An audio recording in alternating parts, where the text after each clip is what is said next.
Now, certainly, when we talk about thermochemistry, thermo means heat or energy, exchange in chemistry, chemical processes. Now, right away, when it comes to heat or energy exchange, whenever it comes to heat or energy exchange in a chemical reaction,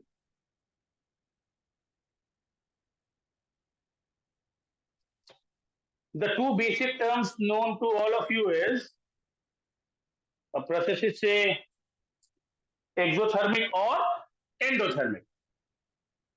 You just want to respond one time. People attending online, you can hear me loud and clear. बच्चे लोग हाँ ना बोलो. Yes, sir. Yes, sir. Exothermic, heat liberated or released, and conventionally, globally, it's always taken to be negative. Heat supplied is positive, heat liberated is negative.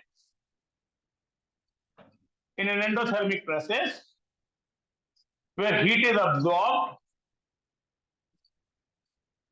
I might also want to add heat absorbed or heat supplied. And as I told you, conventionally, heat supplied is always taken positive, heat liberated is negative. We'll want to start on this note.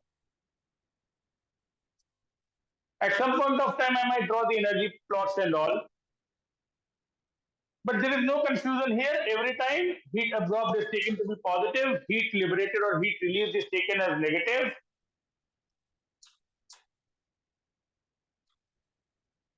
And then the very popular delta H is equal to HP minus HR, where naturally a delta would always mean a change.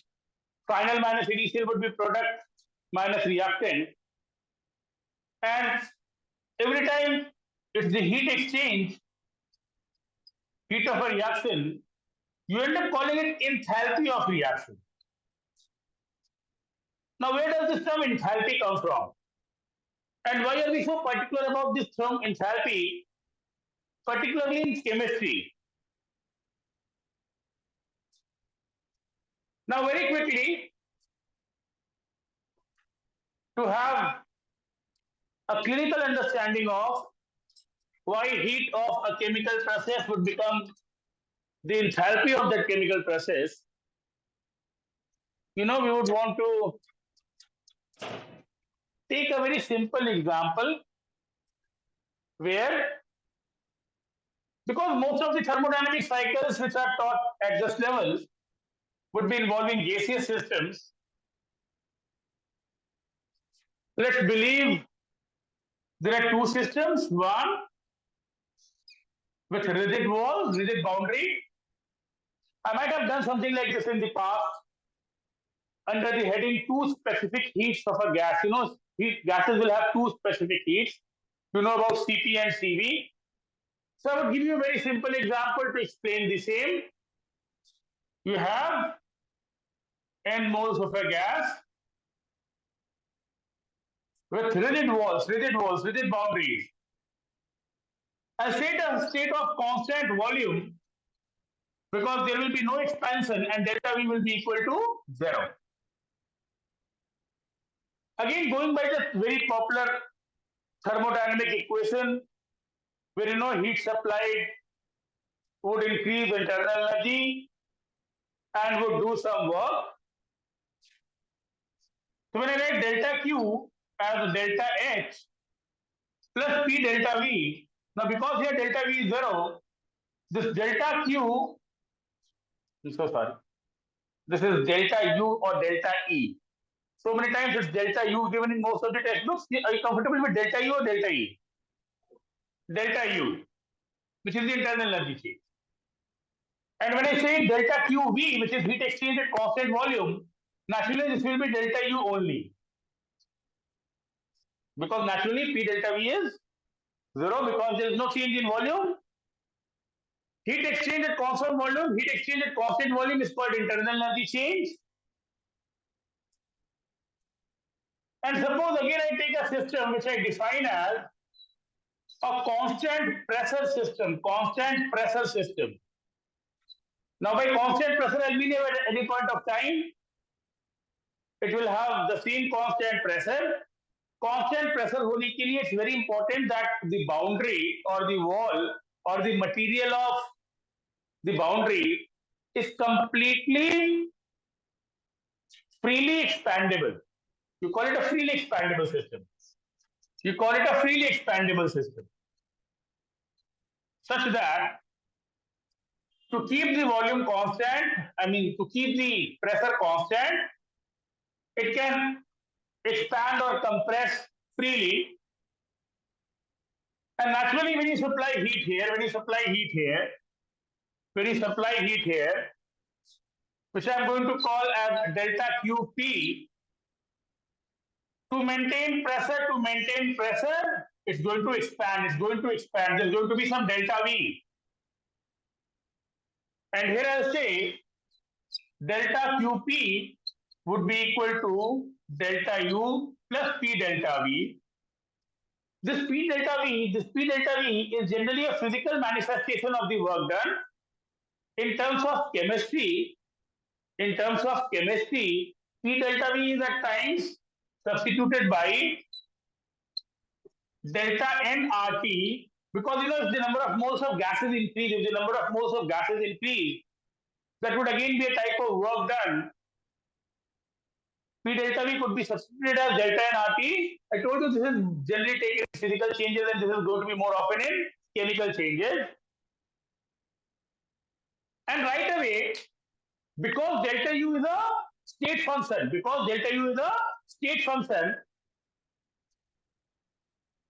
and would not depend upon the path or the process followed, for the same change of temperature involving equal number of moles of gases, because delta U is a state function, this is going to remain constant.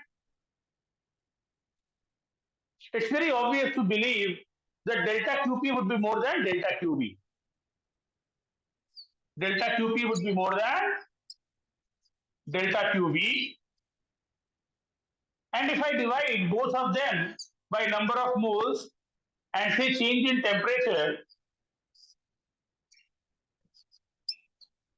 it's eventually going to be the heat required per mole per degree Celsius or per Kelvin change in temperature, which would be called Cp, which certainly is expected to be more than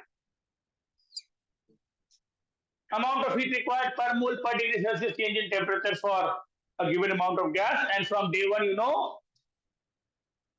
in gaseous state, there will be two different specific heats, Cp and Cv. Molar specific heat bolte, because in class 11-12 we stopped talking per gram, we stopped talking per gram, we always talk per mole. So this is molar specific heat at constant pressure, this is molar specific heat at constant volume. You understand? यहाँ पर जो भी heat supply करोगे सिर्फ internal energy change करेगा, यहाँ पर जो हीट सप्लाई करोगे उसको इंटरनल एनर्जी भी चेंज करना होगा, वर्क डन भी होगा. So naturally, if delta U is constant, if delta U is same, for the same change of temperature, you will need to supply more heat here, because a part of it would go into either work done or increasing the number of moles of gases in a chemical change. All right.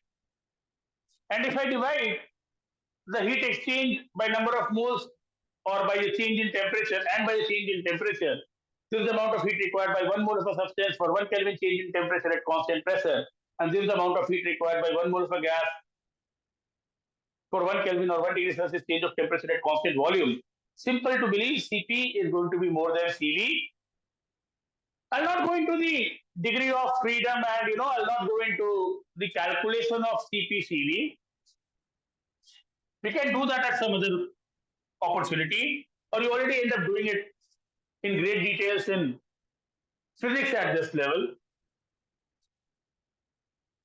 But certainly, Cp minus Cv is equal to R could be very simply established by believing that what is the difference of Cp and Cv? Cp और Cv में difference क्या है? यहाँ पर भी internal energy change होता है, यहाँ पर भी इंटरनल एनर्जी चेंज होता है, जो कि सेम है. डिफरेंस तो सिर्फ वर्क डन है ना, डिफरेंस तो सिर्फ वर्क डन है, which is work done by 1 mole of a gas, work done by 1 mole of a gas during 1 degree Celsius or 1 Kelvin change in temperature. Yes or no? I would find a simpler way. I would do it avoiding any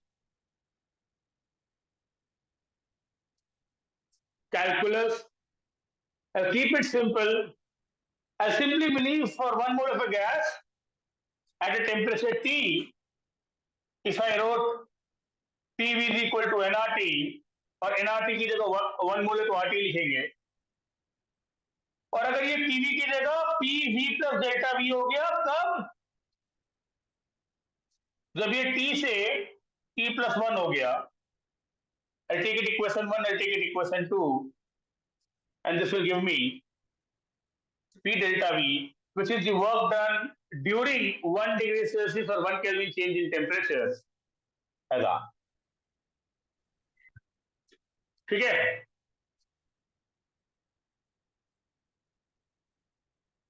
I think it's simple as it looks. It's simple as it looks. If there is no work done, all of it supplied at constant pressure, at constant volume, would increase internal energy only, and the same increase in internal energy for the same change of temperature, because delta U is the state function. You will need more heat, because along with internal energy change, along with increase in temperature, for ideal gases, internal energy change is the benchmark of change in temperature. Change in temperature is the benchmark of internal energy change. Yes or no? Isothermal process में हम लोग internal energy change जरूर लेते हैं. तो जब temperature change हो रहा है by the same value, delta U value will be the same, और उस दौरान कांस्टेंट प्रेशर में जो एक्स्ट्रा वर्क डन होता है उसके लिए हीट सप्लाई ज्यादा लगता है. QP will be more than QV, CP will be more than CV, and very fundamentally CP minus CV is equal to R could be derived. The ratio of CP and CV is called gamma, which again will depend upon degree of freedom and all.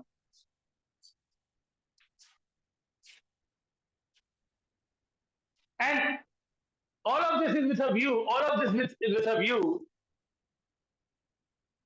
to establish that if I have two different specific heats and two different values of heat exchange to deal with, where I would know that this delta U, which is delta QV, is going to be NCV delta T.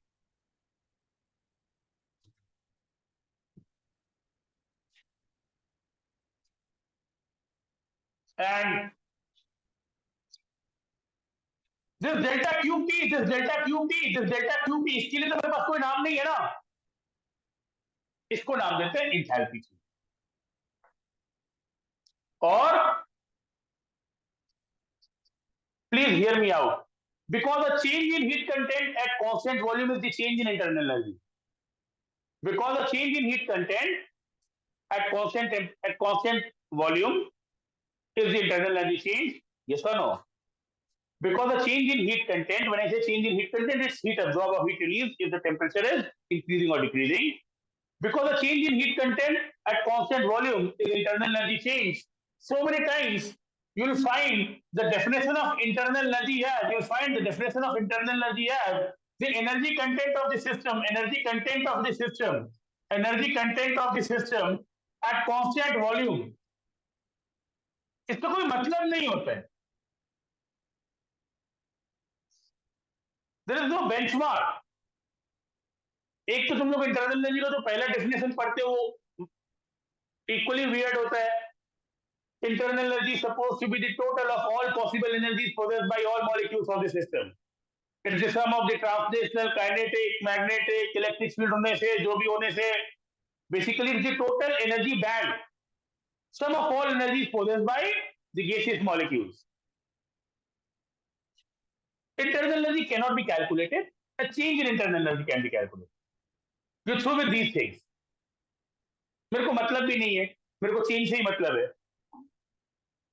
Now, because of change in internal energy is the change in heat content at constant volume, you get a definition of internal energy as it's the energy content or heat content of a system at constant volume. Why is internal energy called the heat content of a system at constant volume? Because a change in heat content at constant volume is the change in internal energy. Similarly,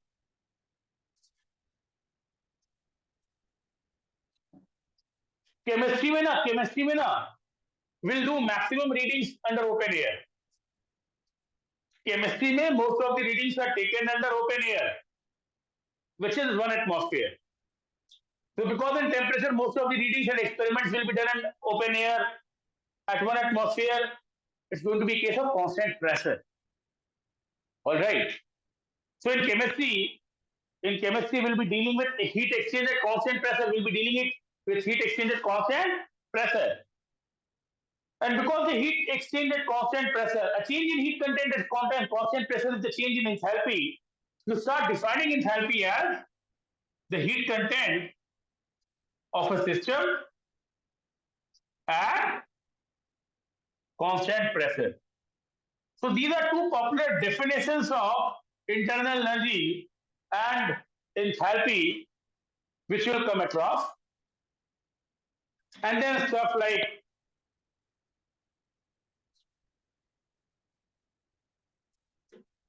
state function, path functions, extensive property, intensive property. All right. So I'm sure you would have done a bit of that in physics already. In chemistry, heat exchange is enthalpy exchange, which is heat exchange at constant pressure. So heat of a reaction is enthalpy of the reaction. Heat of the reaction is enthalpy of the reaction. सबको मेरा बात समझ में आ रहा है? Heat of a reaction is enthalpy of the reaction. What is enthalpy? It's defined as the heat content of a system at constant pressure, जिसका कोई मतलब नहीं होता है. And how do you come at this definition? Because the change in heat content at constant pressure is supposed to be the change in enthalpy. You end up defining enthalpy as the heat content at constant pressure. ठीक है बच्चे लोग? Online वाले एकदम बिल्कुल चुपचाप हो गया है, क्या हो गया समझ में नहीं आ रहा है. Sir, even if the volume is not constant, internal energy can still change. Sorry? It can change. If the volume is changing, there's a change in internal energy. But for the same change of temperature, the change in internal energy will be the same. Am I wrong here? We believe for ideal gases, the only benchmark of a change in internal energy is the change in temperature. So for the same change of temperature, the change in internal energy will be the same? Yes or no? Yes, sir. I mean, although we'll be dealing with delta H more often than not, delta H is equal to delta U plus P delta V, or it's equal to delta U plus delta N RT, is again something which we'll want to keep in mind. Delta N naturally is going to be the number of moles of products minus number of moles of reactants, which are gaseous. And then very quickly, because I've told you delta H is positive if it's heat supplied and delta H is negative if it's heat liberated. Every time you plot delta H versus the progress of the reaction, you got to start with reactant and that product. For a single step elementary process, if this is HR and if this is HP, you'll believe delta H, HP minus HR, where HP is more than HR, would be the energy plot of an endothermic reaction. And certainly,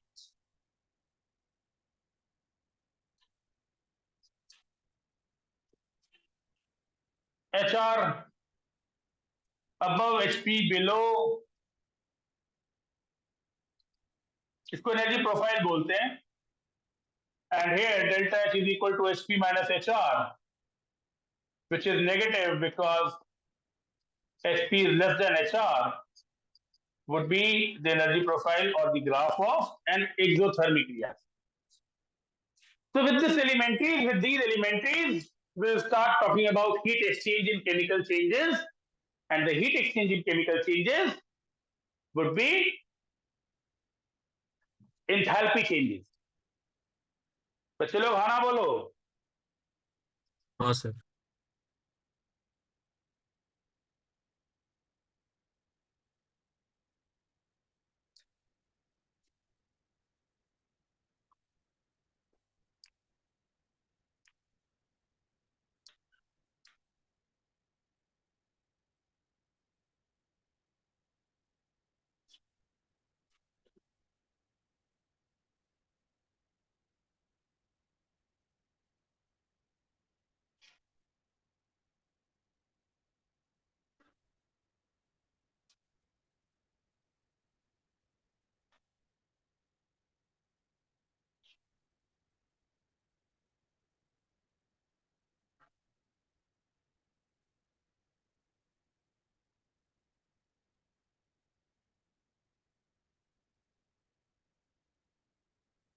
Allow me to rub it off in case you have copied everything.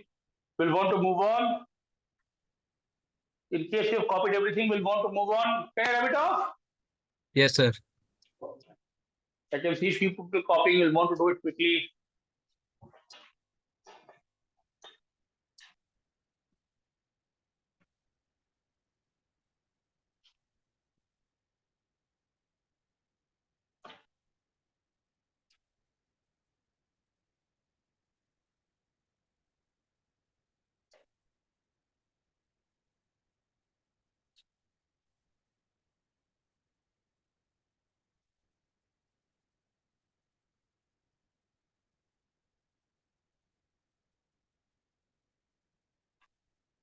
आगे बढ़ते हैं.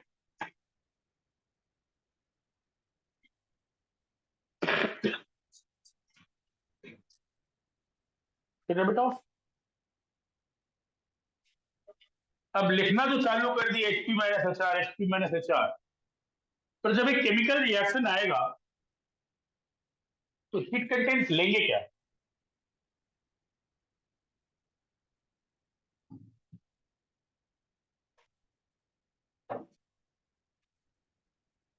What I mean is,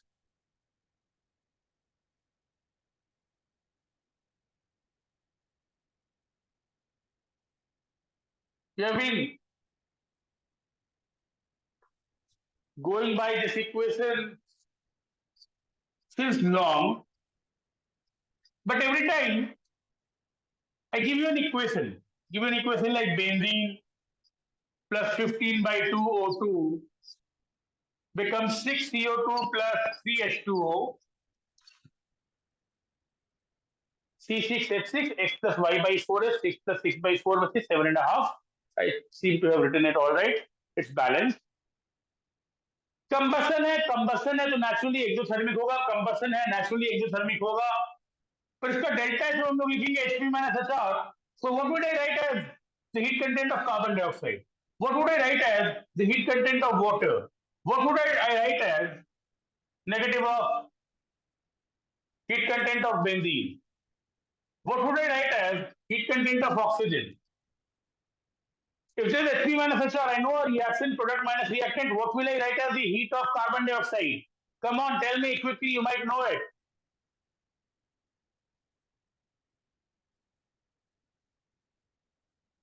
What would I write as the heat of product, heat of reactant?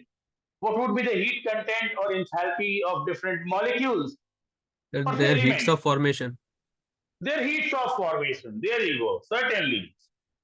And before I give you a definition of heat of formation, I need to tell you what is the need of heat of formation. What is delta HF naught?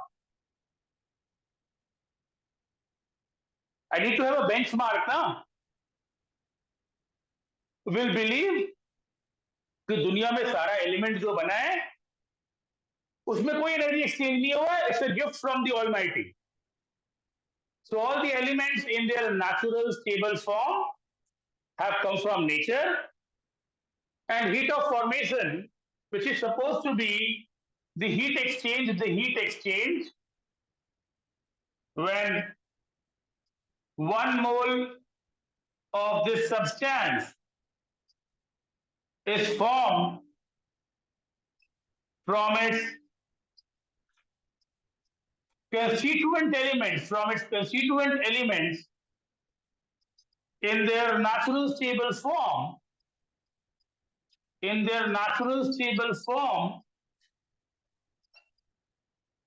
it could be positive or negative. There could be a process which is exothermic or endothermic associated with the formation of what's called an endothermic or an exothermic compound. You would have heard about an exothermic endothermic reaction so far. What is an endothermic compound? Endothermic compound is a compound which is formed in an endothermic reaction. और ये heat of formation, I'll take it as zero for elements again in their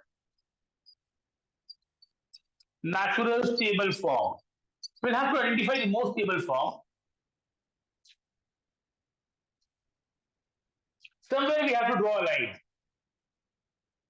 What is the need of heat of formation? The heat of formation is going to come from the very requirement of dealing with reactants and products in different chemical changes, and I'll have to define what would be the heat content of different reactants and products.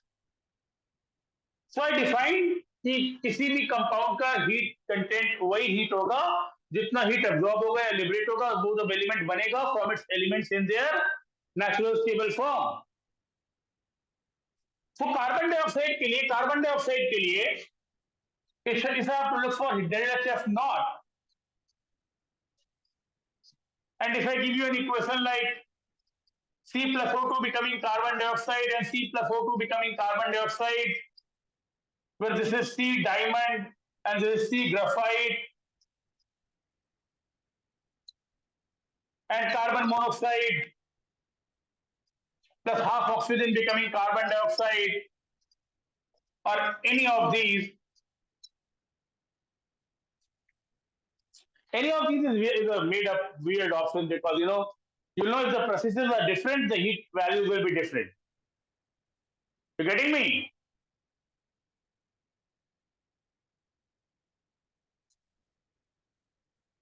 I might have a choice like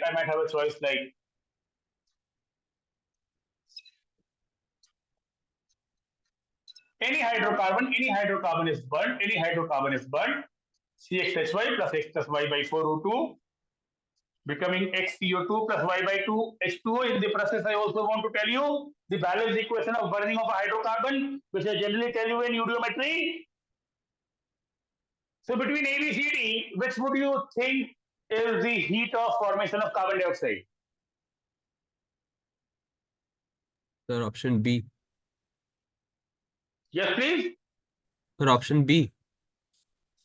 Ujang says option B.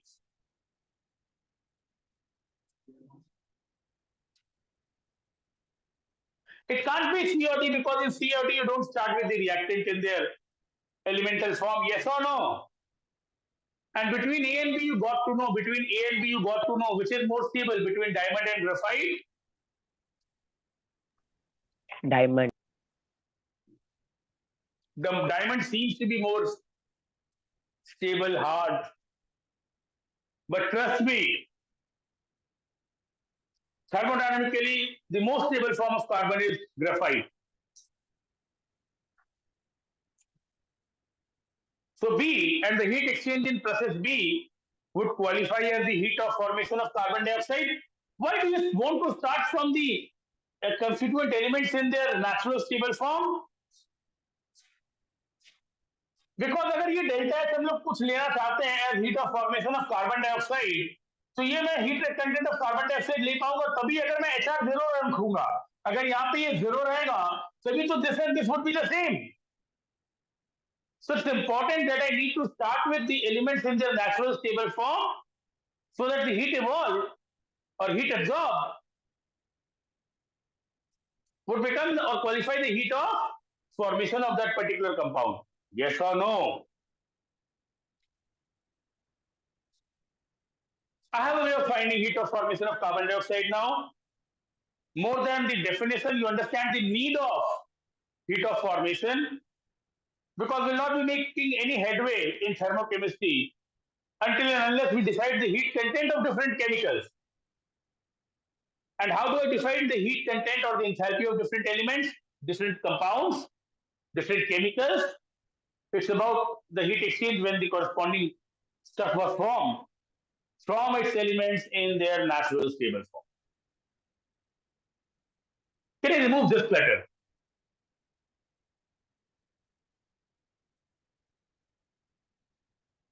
People online, you have copied all of it? Yes, sir. Yes, sir. So now when I'm looking for heat of formation of water, and trust me, these are going to be real values. These are going to be real values. These are going to be numbers which will be given in a problem in thermochemistry. These are going to be the values we are going to work with in thermochemistry. So how would I go about finding heat of formation of water? Would it be like H plus OH minus forming water? Would it be like H2 plus O becoming H2O? Would it be like H2 plus half O2 becoming H2O? Or would it be like H2 plus O2 becoming 2H2?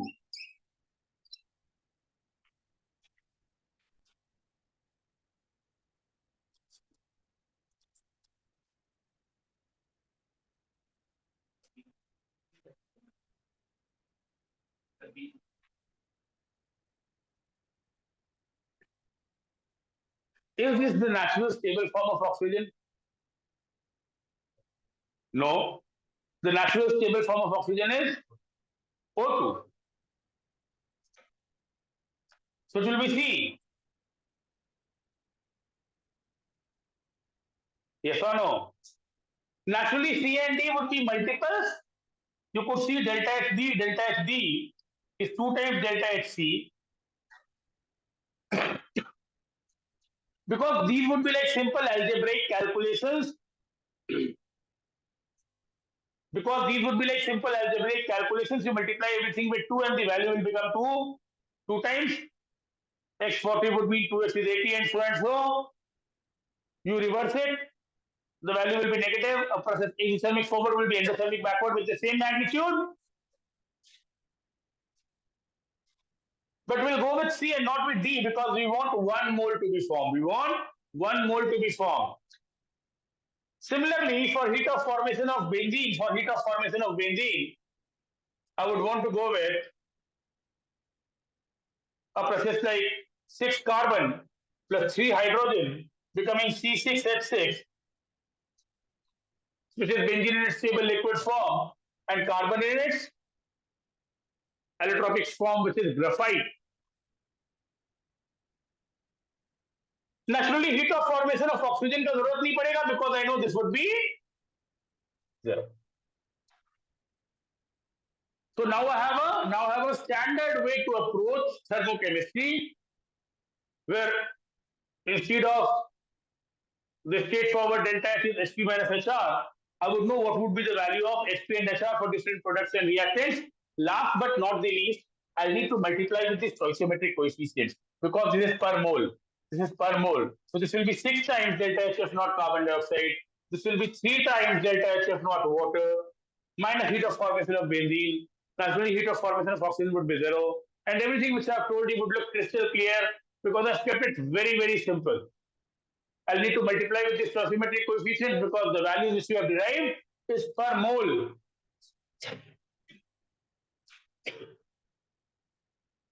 And then trust me,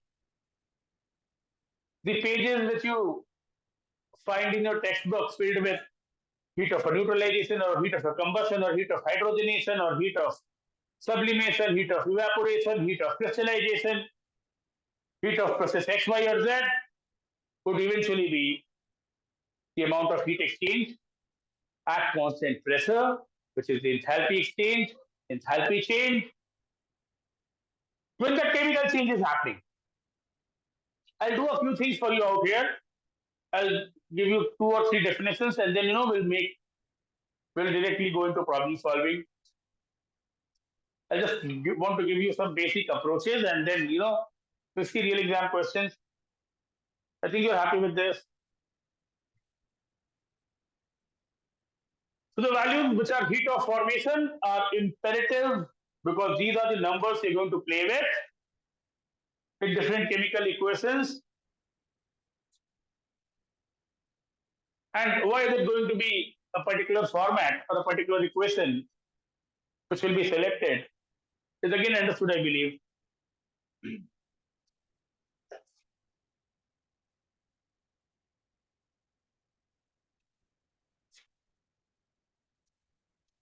Heat of neutralization क्या हो सकता है? Heat of neutralization क्या हो सकता है?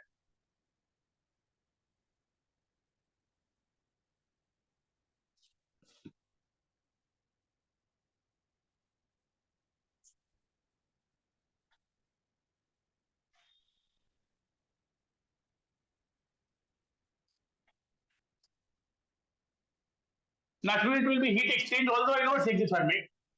But again, to be more formal, I'll say it's heat exchange.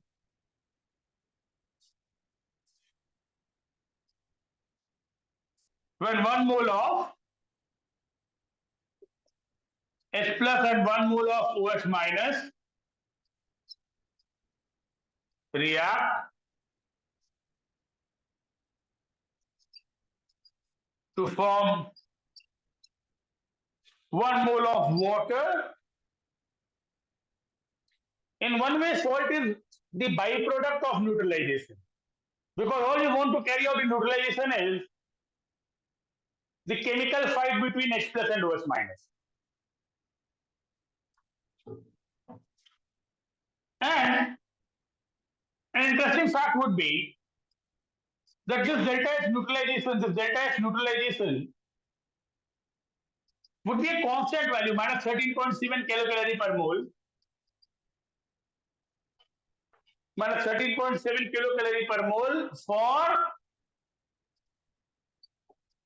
any pair of strong acid and strong base.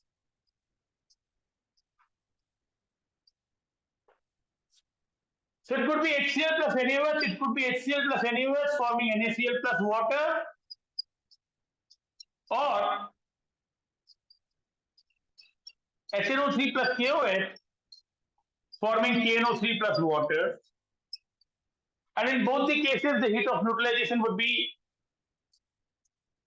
a constant value. It's a very high value, mind you, minus 13.7 kilocalorie per mole. I tell you right away, it's negative, it's exothermic. Because it's a very high value, H plus OH minus forming water is one of the most energetically favored chemical chains. I mean, I expect most of you to answer this. Why both the reactions have the same value of delta H neutralization?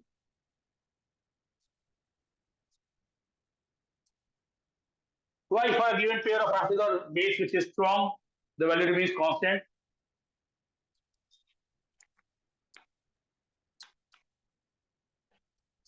People online might want to speak. I hope the question is clear.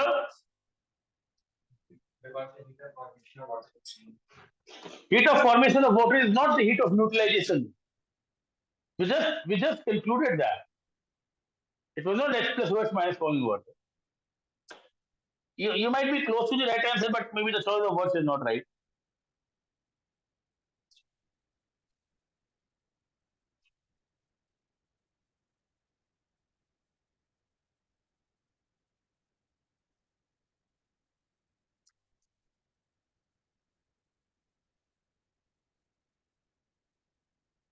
Who will tell me?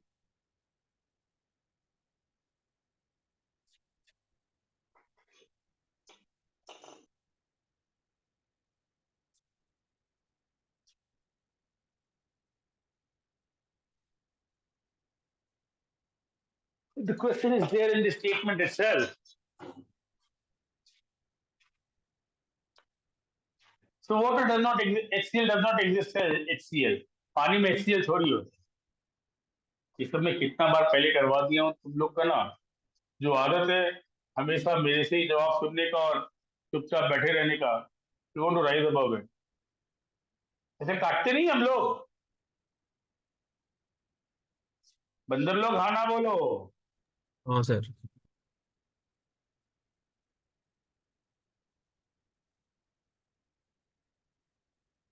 ये ना real form होता है।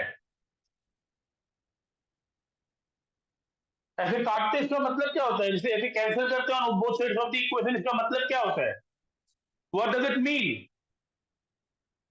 हाँ, common ion बोलो या फिर, इसका मतलब होता है इसमें कोई चेंज नहीं हो रहा है, पहले भी Na प्लस था, अभी भी Na प्लस है, पहले भी Cl माइनस था, अभी भी Cl माइनस है, तो तुमको चेंज दिखाना है ना, दोनों तरफ रख के क्या करेंगे?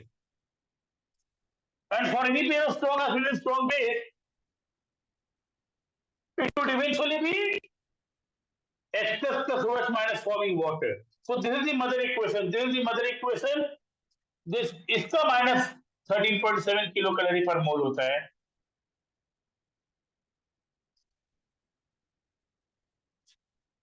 कोई भी स्ट्रॉन्ग एसिड स्ट्रॉन्ग बेस का पेयर के लिए the heat of neutralisation the constant value, because either by ionization or otherwise you'll want to figure out, it's eventually H plus OH minus forming water. This is the mother equation, and delta H minus 13.7 kilocalorie is going to stand for this particular change, which is energetically very, very feasible.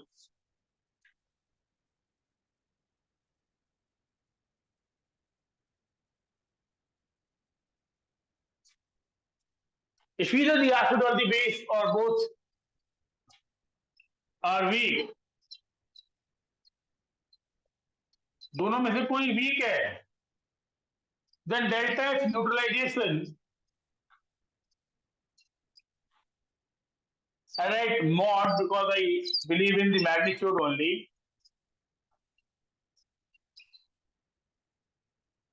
If either the acid or the base is weak, the amount of heat liberated will be less than 13.7 kilocalorie per mole, and this would be used to calculate the heat of ionization. This will be used to calculate the heat of ionization. So naturally, the difference between a strong acid and a weak acid is, a weak acid will not ionize completely. It will take some energy to get it ionized completely. So if you have CF3COOH plus NaOH forming CH3COONA plus water, and for this process, if they give you del H neutralization as say minus 12.3 kilocalorie per mole, the difference, which is 13.7 minus 12.3, would be the enthalpy of ionization. The enthalpy of ionization of the weak acid or the weak base.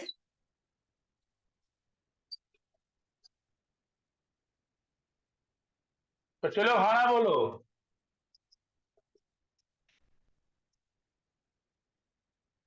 So what is enthalpy of ionization? The heat exchange to completely ionize 1 mole of a weak acid.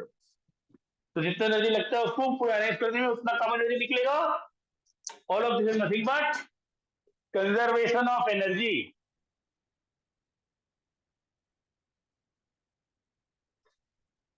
बच्चा बच्चा वाला question आता है, I think you're all understanding me.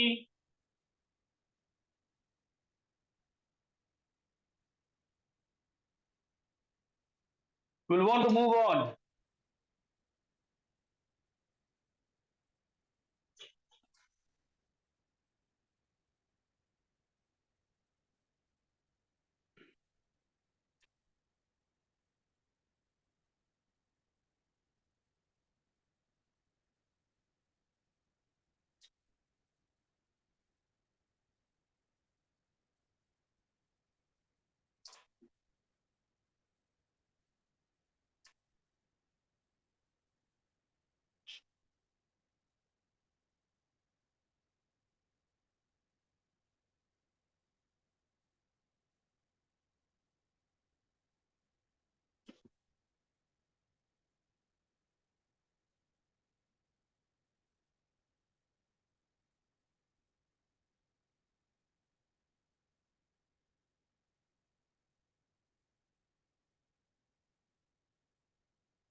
I can remove the splitter, I can rub it off. Similarly, we'll have heat of hydrogenation, heat of combustion, heat of any particular chemical change.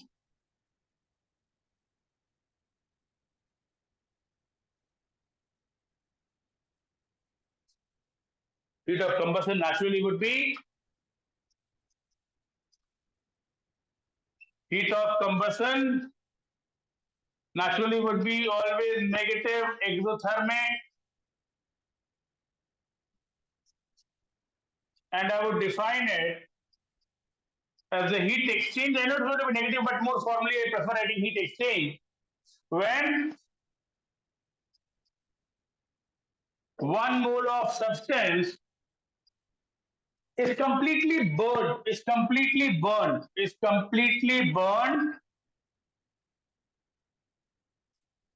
to its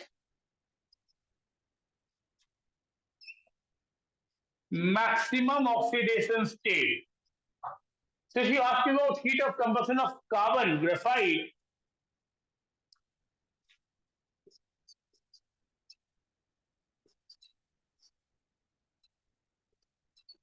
it has to be carbon burning completely carbon dioxide. ये होगा carbon monoxide तक रुक जाएगा तो नहीं चलेगा, पूरा oxidise होना चाहिए, पूरा बर्न होना चाहिए.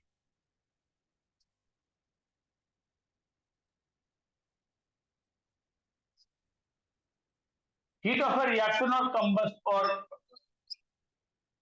this is very, very important. You'll keep on learning enthalpy of a process, enthalpy of a reaction will be Hp minus Hr, पर वो Hp minus Hr होगा heat of formation. फिर हाँ ना नहीं बोलते हो. Just in case ये heat of combustion होगा ना, अगर ये heat of combustion होगा, it will become reactants minus products. Keep a note of this. This is going to be very, very important. This is going to be very, very important. कितना बार data heat of formation में नहीं रहता है, कितना बार data heat of combustion में रहता है, कितना बार डेटा हीट ऑफ फॉर्मेशन में नहीं रहता है, हीट ऑफ कंबशन में नहीं रहता है. हीट ऑफ कंबशन का इक्वेशन लिख लिख के उसको मिलाओगे, जुलाओगे, करोगे, 12 बज जाएगा. The textbook is going to give you very very extremely formal and long method of solving the process. Keep it simple. What is heat of a reaction? It's heat exchange when the reaction is happening. What is happening in the reaction? The product is formed. So positive low, and the reactant is deformed. उसको negative लो.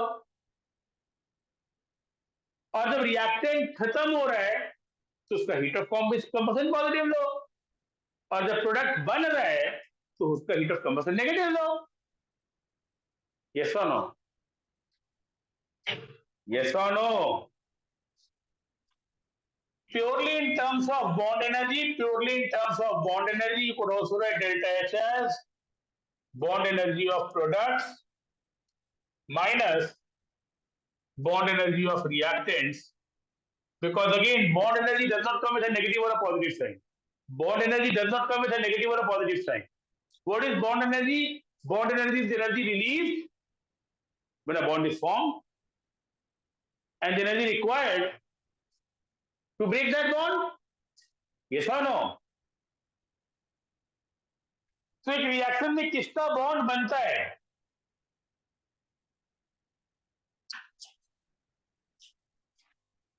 Products का bond बनता है, तो उसको positive लो. और किसका bond टूटता है, तो उसको नेगेटिव लो. अगर एक सिंपल अप्रोच रखो ना, that heat exchange is heat supplied is positive, है ना, तो जिसको बनाना है उसको पॉजिटिव लो, जिसको तोड़ना उसको नेगेटिव लो. जब फॉर्मेशन का बात करते हैं, जिसको बनाना उसको नेगेटिव लो, अगर उसको तोड़ने का बात करते हैं तो कंबशन का बात करते हैं. तो यस और no? And it's not like you have to mug it up. This should come from a straightforward simple thinking, ordinary mind, keep it simple. If bond energy is the heat supply to break a bond, you need to break the bonds of the reactants. So reactants का वो positive होगा और product का वो negative. Yes or no? I avoid writing too much on the theory front. The textbook is going to give you a lot of more information. So heat of hydrogenation will be the heat supplied when 1 mole of hydrogen is supplied. Heat of crystallization when 1 mole of the salt is going to get crystallized. Heat of uh, hydration or solvation would be when 1 mole of the salt will go into a solvent or water. Instead of, again, beating around the bush, I think with these few results, and as I told you, the heat exchange which we take is enthalpy change, and enthalpy change is equal to internal energy change plus delta RT or P del V, are the few basic things which you'll need to get started in problem solving. What I'll do is, I would not extend the theory session. If and when some extra input is required, I'll do that while solving the questions with you. I'll give you a set of questions. We'll do some selective questions today, those which we'll want to get started with, and would give you some initial impetus and would be more straightforward. So I would be telling you which questions to attempt. And as I told you, in course of solving problems, I'll give you a few more inputs. If you have any doubt, any question, you can ask me. Otherwise, it's simple as it looks. Delta H Hp minus HR formation में हो, ठीक है, product बनाते हैं, reactant deform करते हैं. पर जब डेटा कंबसन में रहता है तो हम लोग उसको रिएक्टेंट माइनस प्रोडक्ट ले लेते हैं, जब बॉन्ड एनर्जी में रहता है तो रिएक्टेंट माइनस प्रोडक्ट में लेते हैं. सिंपल है. उल्टा करेंगे तो नेगेटिव का पॉजिटिव हो जाएगा, पॉजिटिव का नेगेटिव हो जाएगा. ये सब तुम लोग पहले किए हो. All the basic algebraic rules of calculations would work. एक इक्वेशन को 2 से मल्टीप्लाई करोगे, delta H will become 2 times. And I want to start problem solving right away. I have given you the questions in the PDF form as well. अभी मैं hard copy दे देता हूँ. People attending online, Yes, sir. would want to try 51, 52, 53, 55, 56. 54 का जरूरत नहीं. 54 electrochemistry का problem है. मैं किताब का सिर्फ फोटो खींच करके इसका पीडीएफ बना दिया हूँ. अब ऐसे ही करेंगे, उतना टाइम नहीं कि प्रॉब्लम शीट्स बनाऊं, डीटीपी करूं.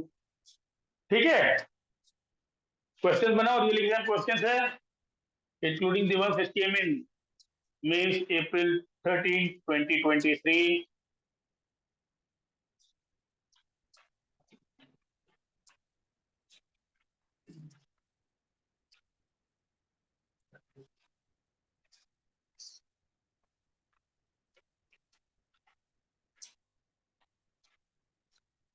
You all have a copy with you? So this is the problem sheet which I would have sent a PDF of in the group as well.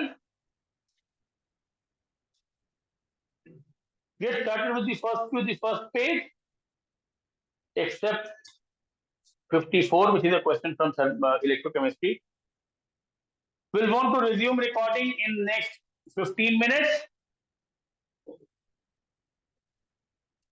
I repeat, we'll want to resume recording in 15 minutes. Try the first few.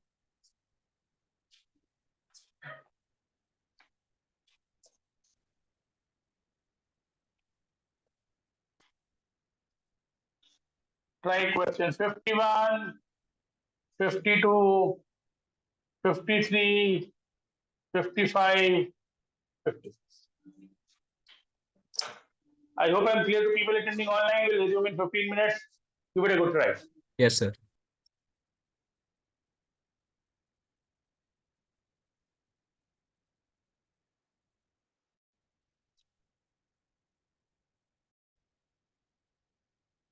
I hope you all are able to hear me. So, चलो. Yes, sir. मैं एक बार 51 से लेकर के 55, 6 तक का answer बता देता हूँ. I guess you need a little more time to attempt these questions. We'll resume in another 5 minutes.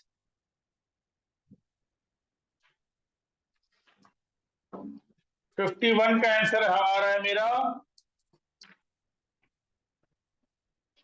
800. 52 का आंसर आ रहा है मेरा 4. 53 का आंसर आ रहा है ऑप्शन ए. 55 नहीं, 54 नहीं करना है. 55 का आंसर आ रहा है 278 और 56 का आंसर आ रहा है 499.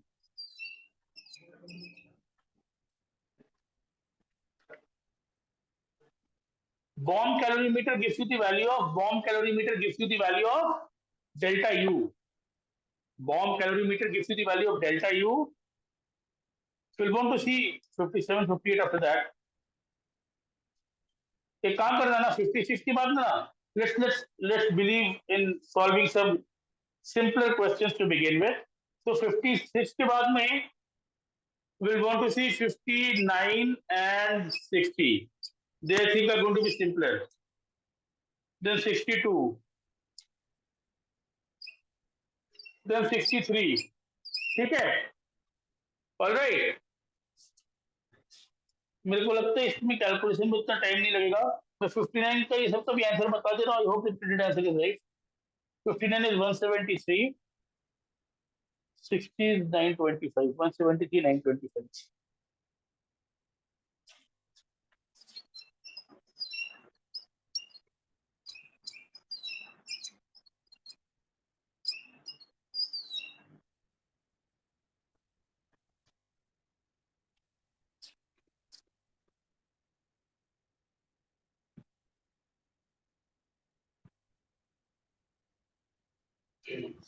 Two is 104.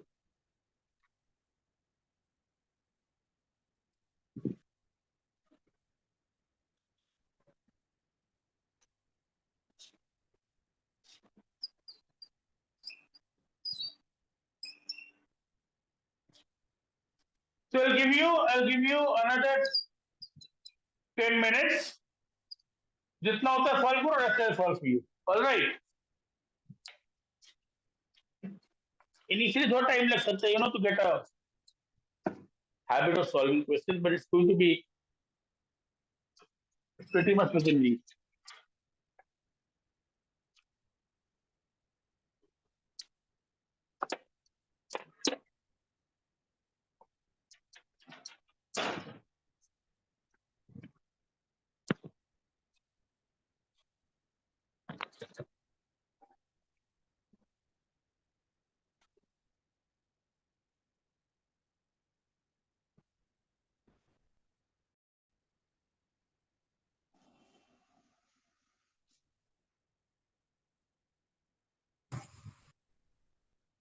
Success. How many could you solve of your own?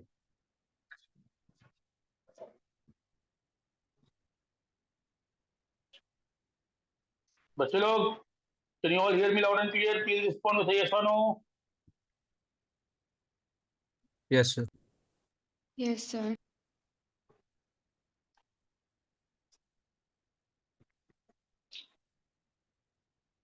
So let me begin with the first one.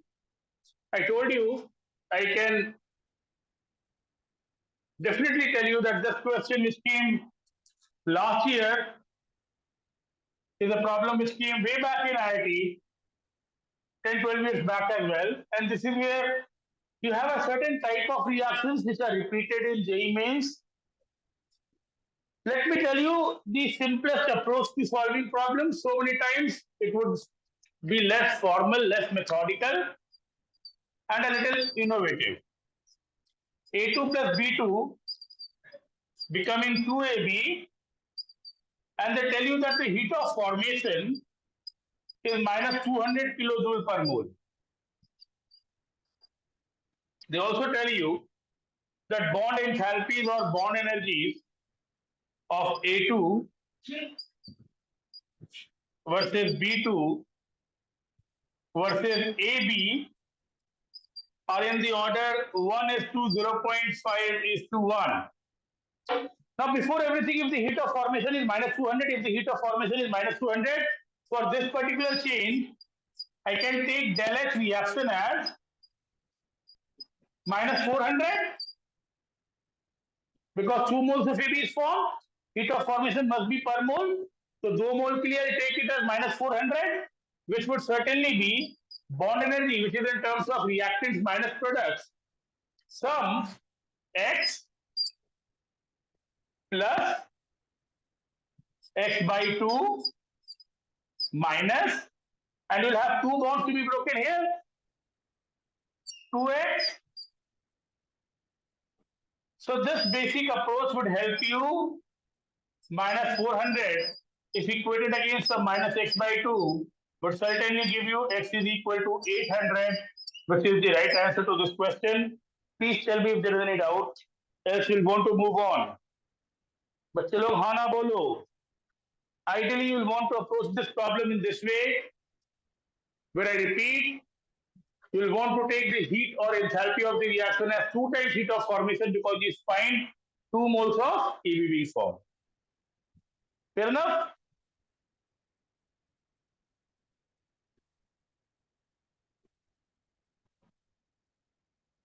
Fortunately or unfortunately, you don't have metallurgy right now in JEE Mains, but it's there in JEE Advanced. So sooner than later,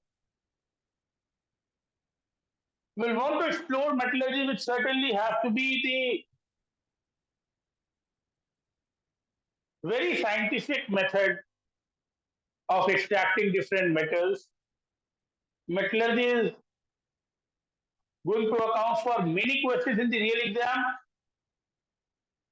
with progress in metallurgy.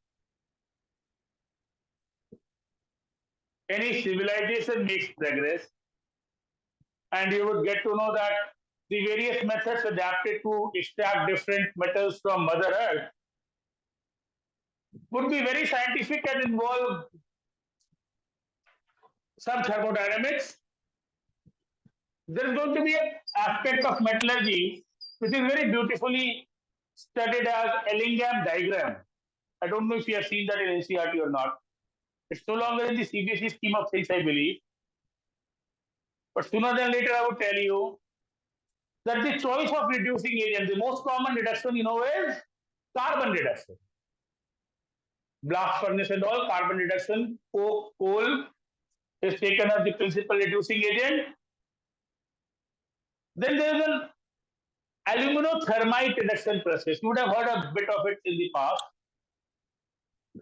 And this is deploying aluminothermite process, where what you do is you choose aluminium as a reducing agent to say obtain the metal from its oxide. And all of this is possible because the heat of formation of aluminium oxide would be more negative than the heat of formation of the oxide, which is reduced. So naturally, if Al2O3 has more negative heat of formation or a higher heat of combustion, this change would make energetic sense. And I would believe the delta S of this process would again be heat of combustion of reactants minus products. बच्चे लोग हाँ ना बोलो. Which I believe is given to be minus 840 minus of minus 1700. I'm so sorry, it's heat of formation. It's heat of formation. Heat of formation has to be more negative for it to be, energetically feasible. So heat of formation of products minus reactants, yes or no? And very much from the values you could figure out that Al2O3 is more exothermic than Fe2O3 because the formation of Al2O3 will generate more heat, and this I think would be 860 kilojoule per mole.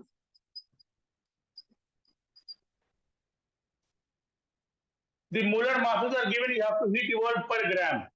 Now with this particular process happening, Fe2O3, 56 plus 56 will be 112 plus 48, which is going to be 160, and 2 aluminium would be 2 times of 27, which will be 54, and this I reckon would be 214. This mixture in this form, 1 mole of Fe2O3 and 2 mole of 8 will have a combined mass of 214 atomic mass unit or whatever. Grams when it comes to gram atomic weight, gram molecular weight. So per gram, if there is 860 kilojoule per mole according to this equation, delta H per gram would be 860 upon 214. It certainly will be close to 4. So you'll get 4 as the numerical value to this question. 53, they give you 2CO plus O2 becoming 2CO2. All these are questions which came in April 2023 version. And delta H of this process is given to be some minus X kilojoule per mole. Another equation is carbon graphite plus O2 becoming CO2, and here delta H2 is given to be some minus Y kilojoule per mole. And using a combination of these two, you have to find delta H. You have to find delta H for carbon graphite plus half O2 becoming CO. In another language, with these two values at hand, they ask you to find the heat of formation of carbon monoxide. And in that case, can I remove this particular solution? Can I rub off 52?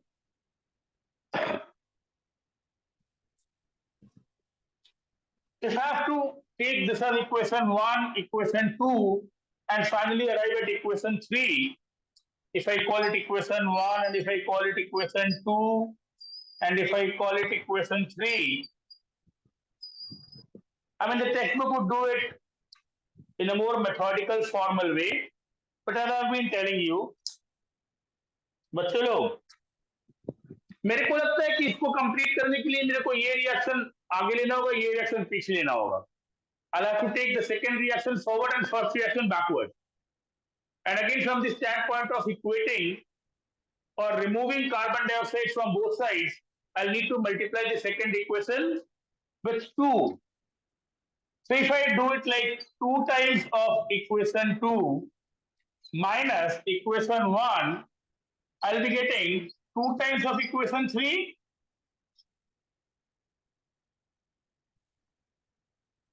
Again, this is not difficult to visualize.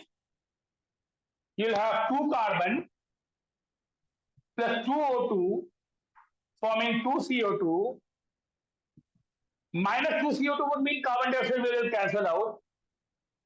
And an oxygen on the right hand side with 2 oxygen on the left hand side would mean 1 oxygen is went out. And 2CO, where I need 1 CO. So this will be 2 times of the third equation. Are you happy with this? So this is like minus X. Minus 2 times of minus X. 2 times of minus X. 2 times of minus X. Minus of minus Y. I would be particular when it comes to, writing the equation and all. If 2 times for 3, I'll believe delta H of 3 could be very well y minus 2x by 2.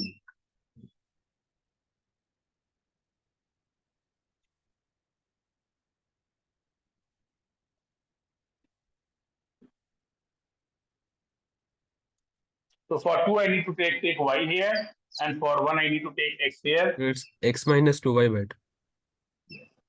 So I just goofed up with the values of x and y with equation 1 and 2 respectively. And certainly this is option A. Tell me if you're happy with this or not. Again, it does not call for too much of mathematical wisdom. It's as simple as it looks.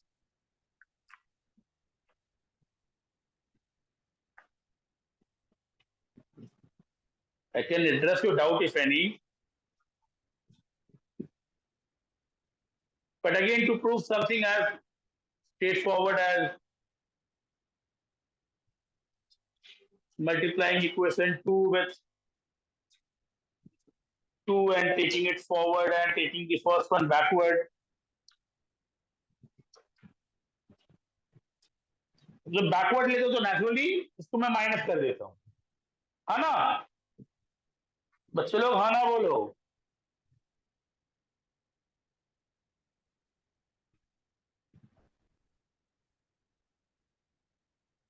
Think you're all happy with this? Tell me if there is a doubt.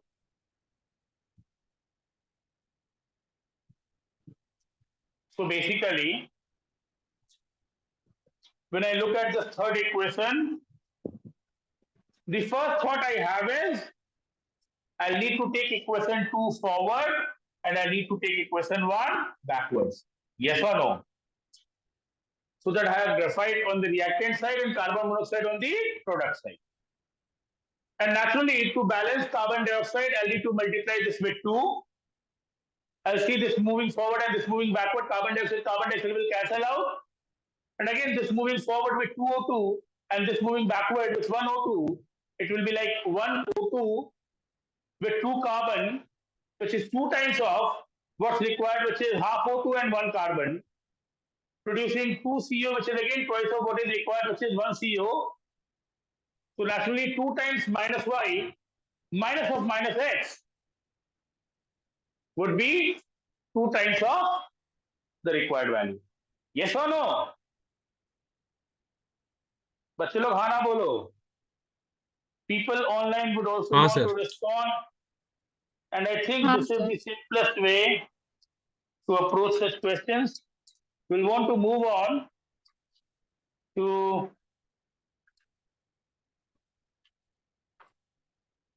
55. In 55, I told you a part of the question was missing.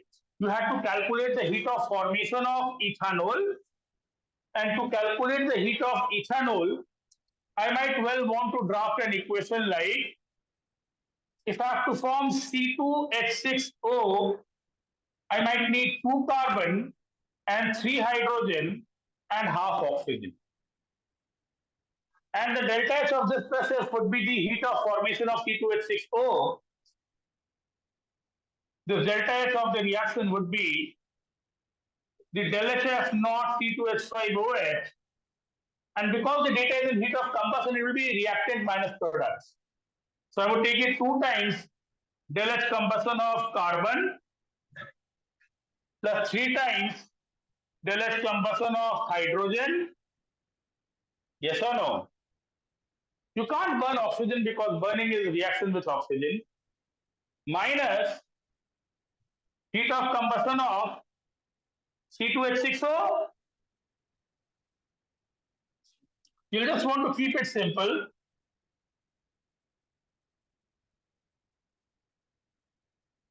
Two times hydrogen would be 2 times of minus 241.8, which is given.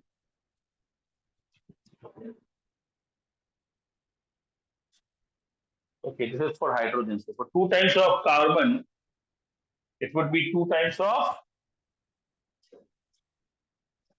minus 393.5 plus 3 times of hydrogen, which is minus 241.8,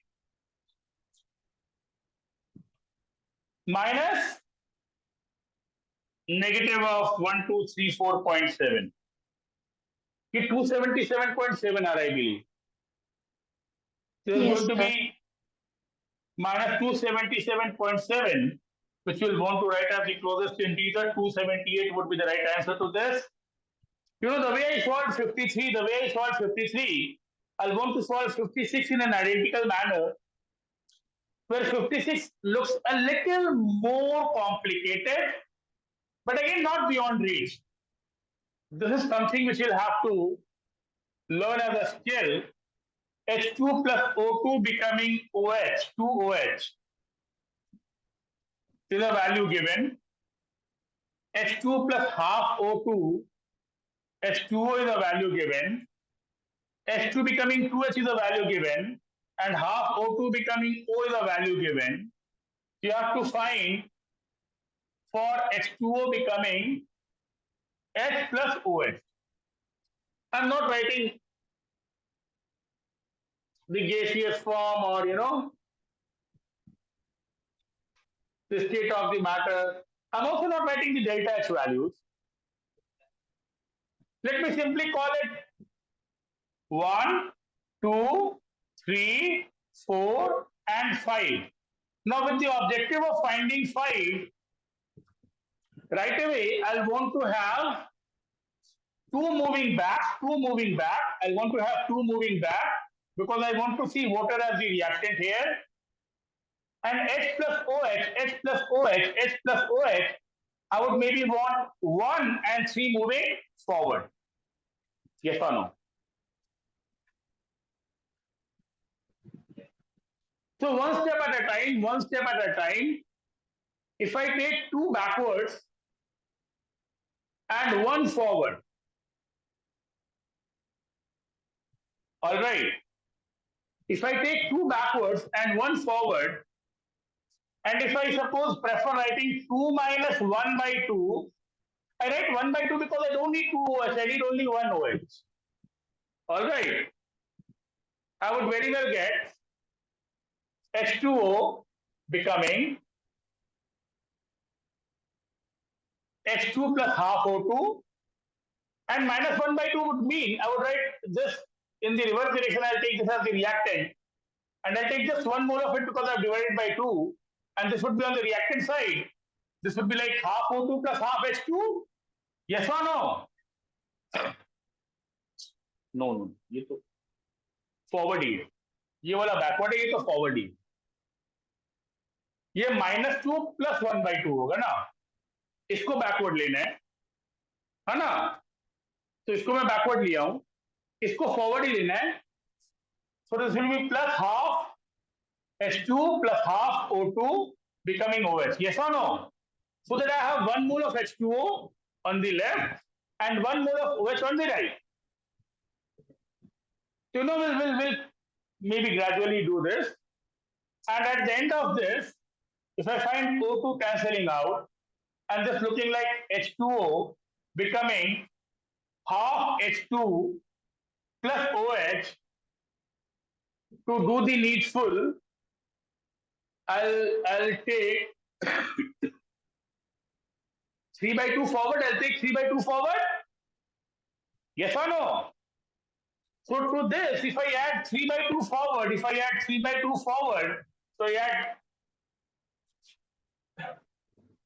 3/2 here. Now this is an addition which I did a little later so that it does not look very clumsy. If I take 3/2 forward, I'll take half H2 here, becoming H, and this I reckon would give me this. H2O, half H2 will cancel out. It will be H plus OH only. You're getting me? So this is something which you'll want to gradually learn. This is not too much of mathematics. This is rather very basic stuff. You're doing it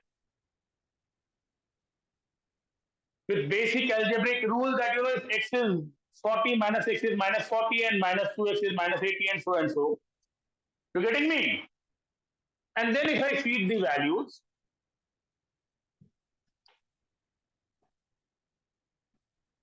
people online, please respond with a yes or no. Yes, sir. Yes, sir. So for the first one, if the value is 78, I'll write 78 by 2, which is positive. I need to take the minus of 2, and the 2 is minus 242. So I'll not take the with the values. I'll take 2 as minus 242 and minus of minus 242. I'll not take the fourth equation at all. I could see fourth is not required at all. And the third one is 436 by 2. बच्चे लोग हाँ ना बोलो. I did it a little back और ये मेरे को ना 499 आ रहा था मेरे को लग रहा है. Do the needful and tell me if the answer I got is right. Any luck with 5960? 5960? Heat of formation of certain values are given and you have to find the enthalpy of the reaction. Now 59 is as simple as it gets. 59 is as simple as it gets. For a reaction like CCl4 plus 2H2O becoming CO2 plus 4HCl, if you have to find the enthalpy of this reaction, the delta H of this reaction has to be heat of formation of product minus reactant and the values are provided. So this will be like heat of formation of carbon dioxide plus 4 times heat of formation of HCl minus heat of formation of CCl4 and heat of formation of water, obviously with 2 multiplied because you have 2 moles of water to be taken. 2 and 4, the stoichiometric coefficients will be multiplied. And the values I reckon are given as minus 394. Please correct me if I go wrong anywhere.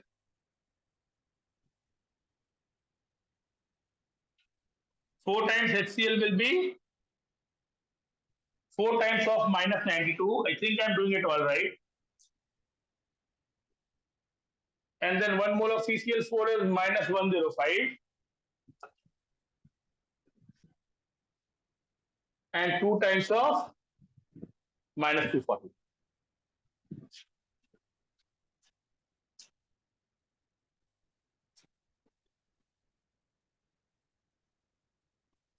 So now I would want to be very particular about maintaining the values negative, positive, because that is all that they're going to play around with. Chances are you make one negative positive and you'll find another option in ABCD. So the different options will be placed or framed, prone to the common mistakes.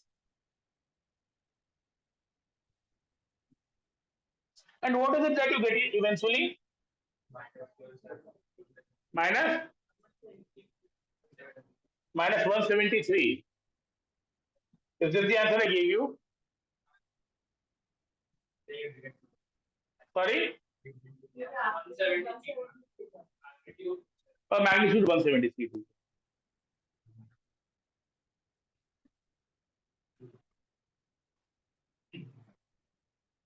I gave you the answer of 59. Na?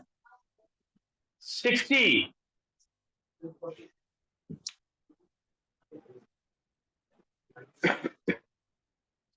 Involves a little bit of stoichiometry and a little bit of thermochemistry. 60 mein you have to first of all find the composition of ethene and methane, I believe. Again, a problem which I recall has come in the JEE 10, 12, 15 years back. The reason I am very, willing to solve the real exam questions or recent exam questions are so many times I want to solve some new questions as well. I can show you my previous problem sheets where, the same questions with some different data maybe, were there. So these are not basically new questions. I don't get an opportunity to do this in class 11. But thermochemistry is something from which, you have a question every year in the exam. You get a particular approach of solving things like heat of formation, product minus reactant, heat of combustion, reactant minus product. You also figure out the easiest way of attempting the question. Here, my biggest challenge is C2H4 and CH4 would give me 2 moles of carbon dioxide and 1 mole of carbon dioxide respectively, the question begins with a mixture of 16.8 liter of this producing 28 liter of this. And as I told you, it's more like stoichiometry to begin with. If you have x liters of this, you'll get 2x liters of this. And similarly, taking a variable x, I would want to find the composition first. इसका 1 मोल से 1 मोल आता है, 1 litre से 1 litre आएगा. इसका 1 मोल से 2 मोल आता है, x लीटर से 2x लीटर आएगा. And the problem would begin with 2x plus 16.8 minus x. According to the problem is 28. So 16.8 plus x is 28. I'll very well get x is equal to 11.2. So I'm not doing it a mistake here. Looks all right. So I'm dealing with 11.2 liters of C2H4, and naturally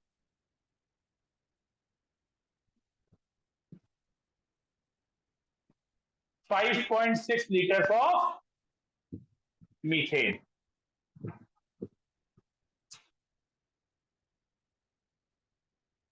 So 25 degrees Celsius, 1 atmosphere. I believe the values are close to NTP values only. So 11.2 would qualify as half mole, and this will qualify as 0.25 mole. बच्चे लोग हाँ ना बोलो.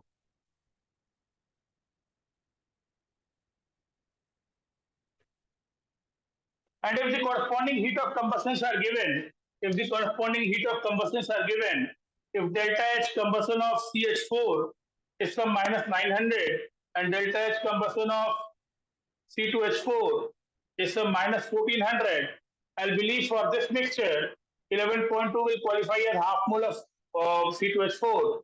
So total delta H for this mixture, total of this mixture could be like minus 1400 by 2 plus minus 900 by 4. I think you're understanding me. This would be minus 700 minus 225. Is this the value which I gave you?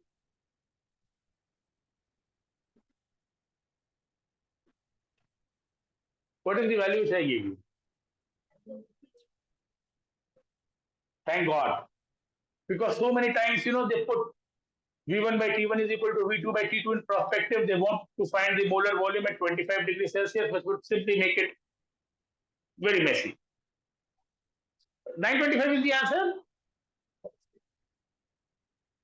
I think you're all happy with this. We'll take up the remaining questions as well. I want to start with the ones which look pretty obvious. So are we prepared for the solution of 62 as well?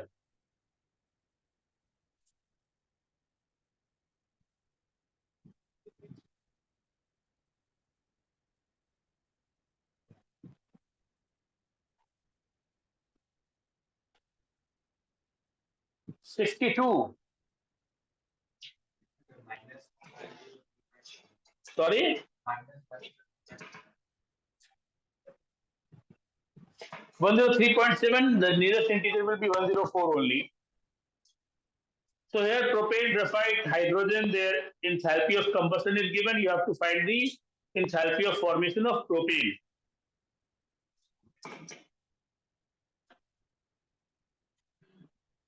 Anton, Nikita, Anvesha, Pujan, you're all there with me? Yes, sir. Yes, sir.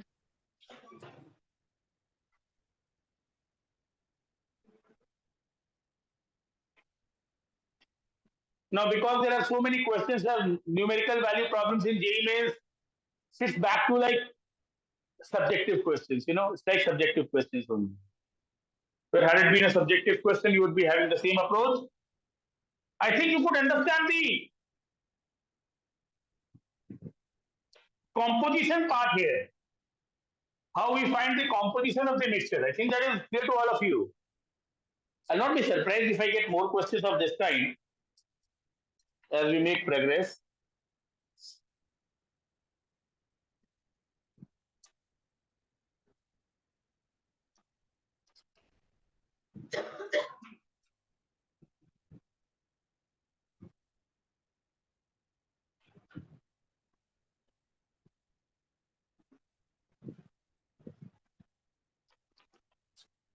So in 62, they talk about the heat of formation of propane in terms of the corresponding heat of combustion. So yet again, I would believe 3C plus 4H2 becoming C3H8 is how C3H8 is formed, and heat of formation of C3H8 would be very well the heat of reaction of this process, which in terms of heat of combustion would be heat of combustion of carbon, 3 times of this, 3 moles taken here, plus 4 times of heat of combustion of hydrogen or dihydrogen, minus the heat of combustion of C3H8. Simple as it looks.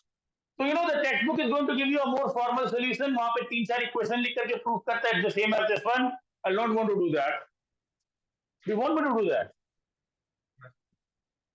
A textbook would give you like 3C plus O2, which is 6O2 would become 3CO2, and 4H2 plus 2O2 would become 4H2O, and C3H8 plus 5O2 would become 3CO2 plus 4H2O. And if there's equation 1, if there's equation 2, and if there's equation 3, and if there's equation 4, they'll basically derive 4 is equal to 3 times of 1 plus 4 times of 2 minus 3.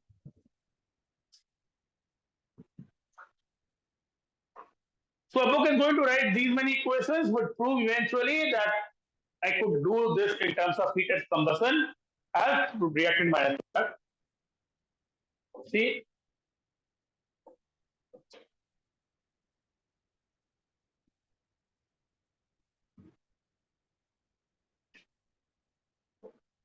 three times one, 4 times 2, and minus 3 would mean carbon dioxide will cancel out, water would get cancelled out, and eventually we'll arrive at this equation. Only we don't believe in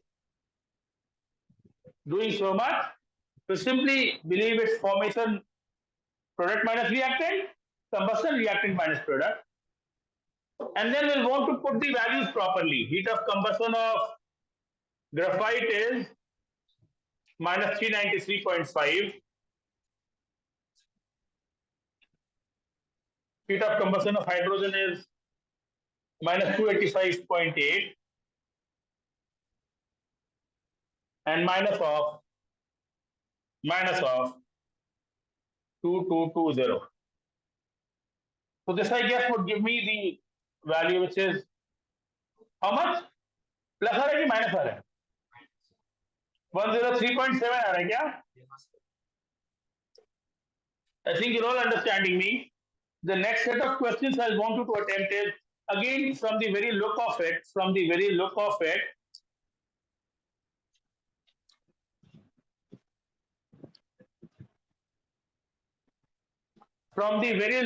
it, although I do all these questions, but from the very look of it, I find 65, 67, 68,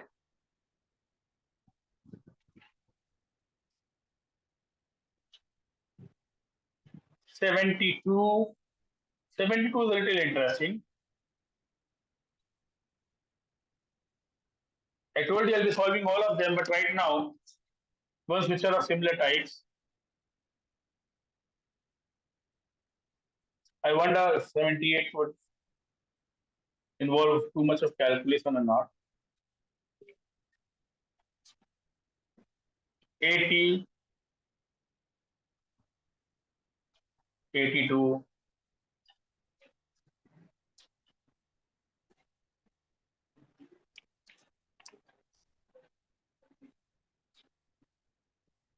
84,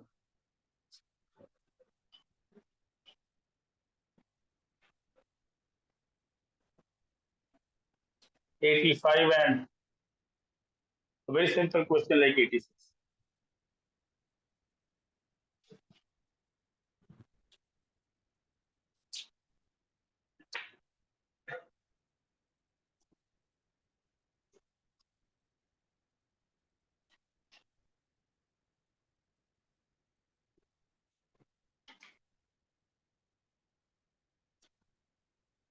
So you'll have another 15 minutes to attempt these questions. All right.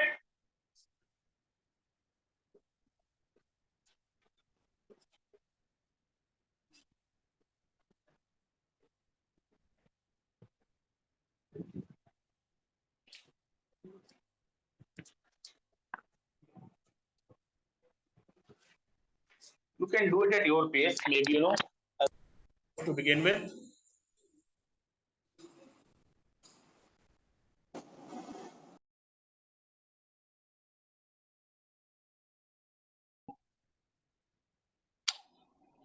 Yes. Yes, sir.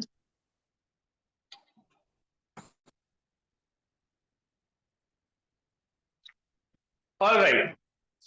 So we'll go to resume with the solution of question 65. I gave you the printed answers.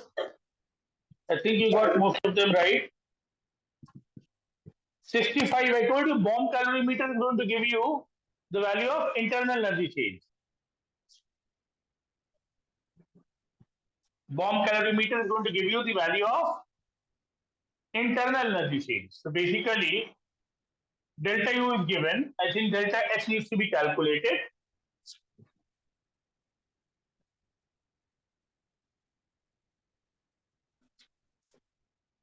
And we'll want to make use of the common equation delta H is delta U plus delta nRT.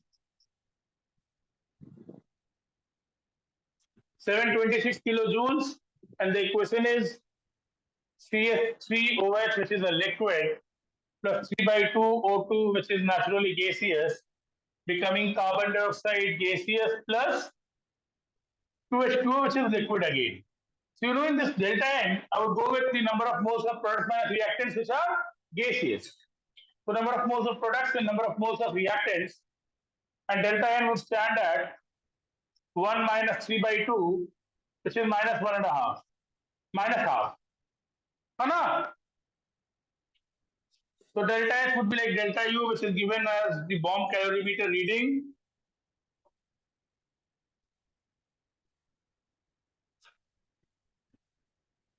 Amount of heat produced. So I'll have the wisdom of writing it as minus 726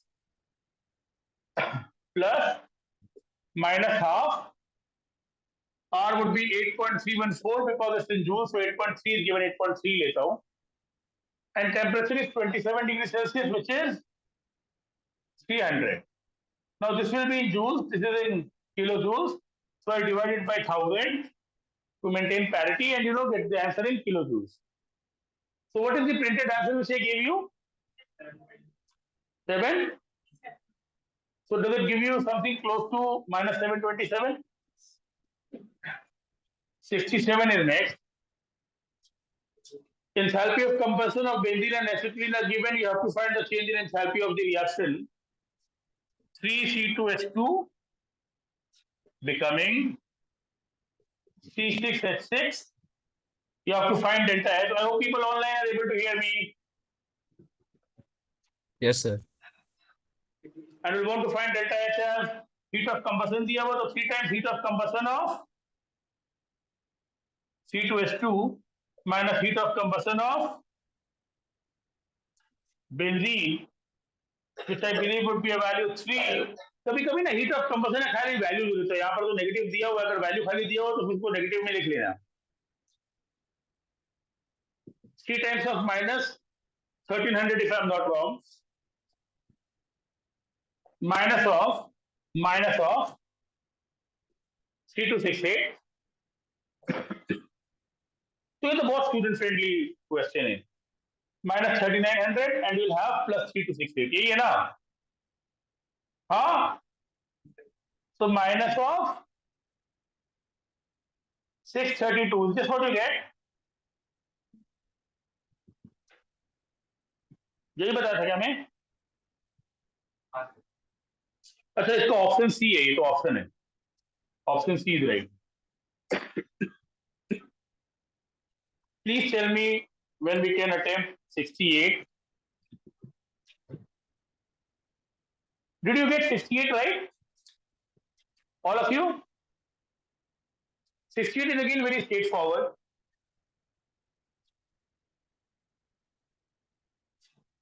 in 68 they are looking for heat of formation of ethane naturally from the heat of combustion of carbon hydrogen carbon in form of graphite hydrogen and ethane. So to get heat of formation of ethane, you'll want to write like C plus 3H2, 2C plus 3H2 becoming C2H6, and delta H of formation of C2H6, which will be basically the heat of this reaction, would be in terms of heat of combustion 2 times delta H combustion carbon minus 3 times delta H combustion hydrogen plus, I'm sorry, minus heat of combustion of C2H6. So you put the values all right. Carbon is supposed to be minus 394 in form of graphite. Hydrogen is supposed to be minus 286 minus of minus 1560. What does it give you? What does it give you?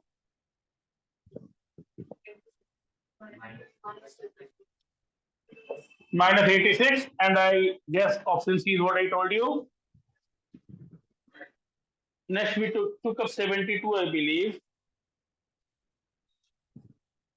So far, so good, I believe. Please look at question 72.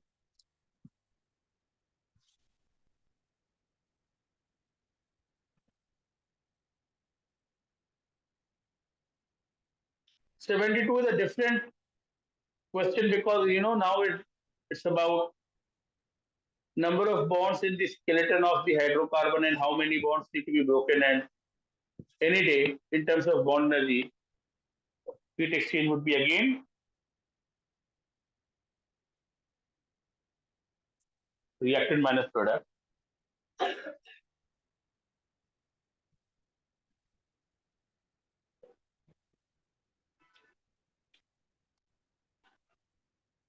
Can I remove this splitter? 72, 72.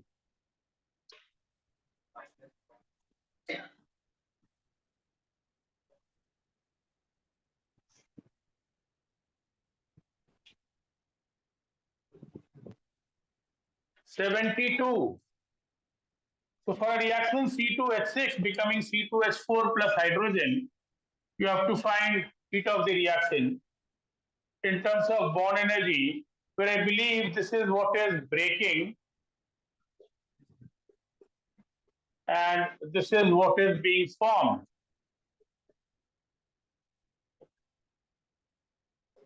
Yes or no?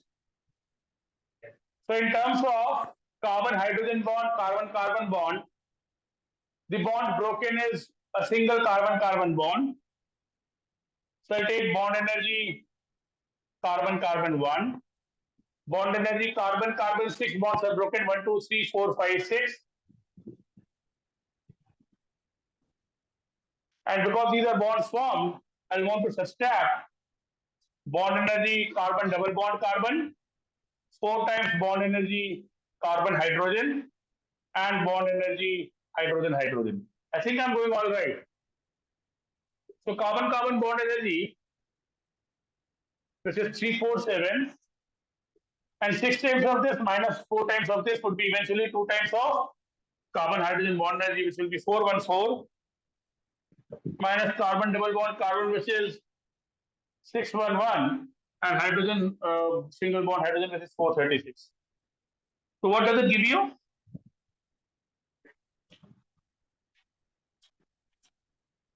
Yes, please. 128. So is this the value we were looking for? Kilojoule per mole.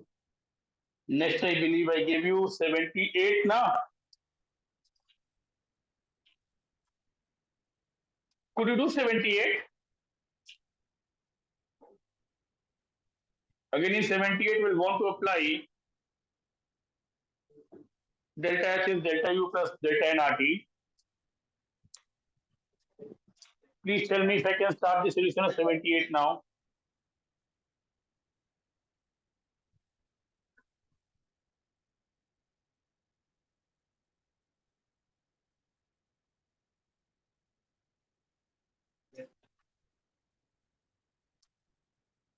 Can I rub it off?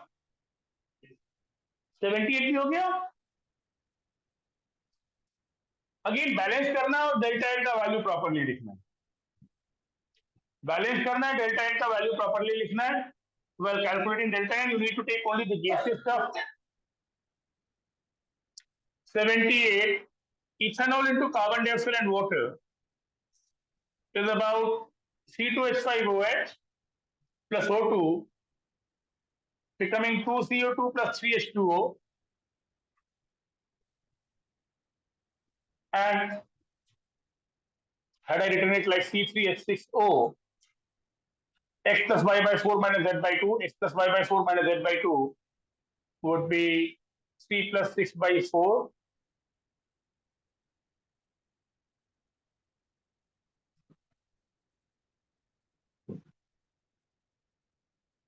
minus half. 6 by 4 will be how much? 3 by 2, which is 1.5. 3.5 minus half would be 3 only. है ना? I think this balance is it. Balance है ना?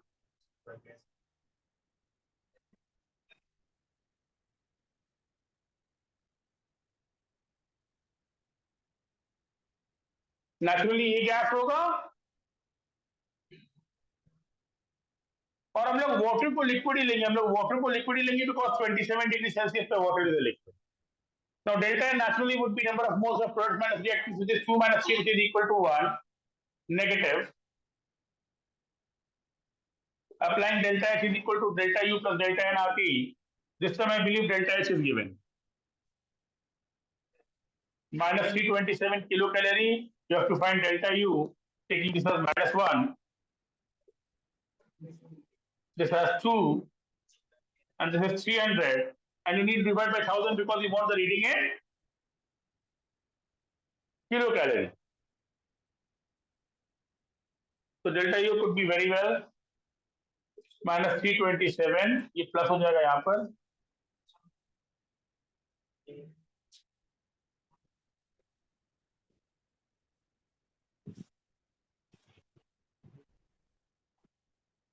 तो ये minus 326.4 लगता है मेरे को, है ना? Is this what we are looking for?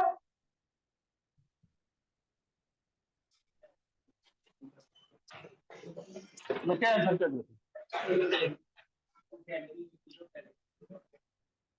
हाँ तो ठीक है, किलो कैलोरी में 32600 हो जाएगा ना। तो 326 किलो कैलोरी और 32600 कैलोरी।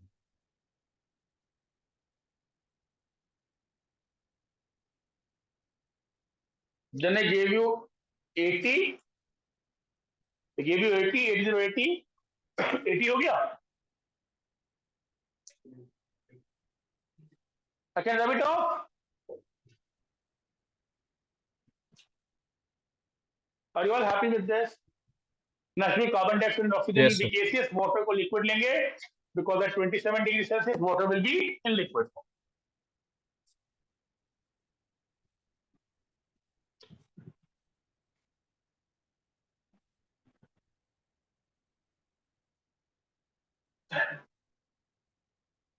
AT में they want you to form 80 से एक repeat question है मेरे को लग रहा है।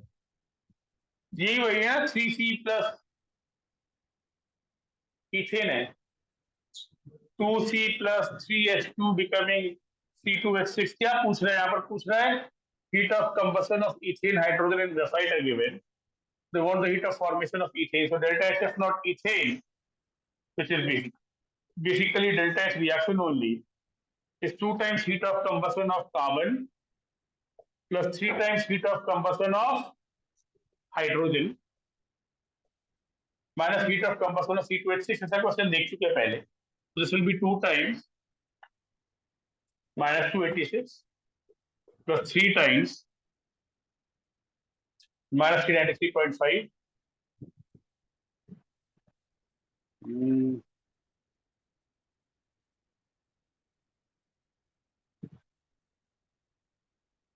माइनस और माइनस है ना? ठीक है। What does it give you?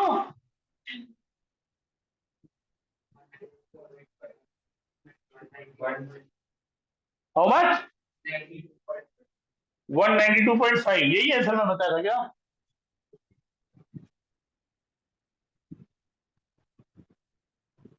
और यहाँ पे वैल्यूज थोड़ा सा हिला हुआ है, पर जो भी है चलो ठीक है. As long as it's giving me the right answer, I'll be happy. 82.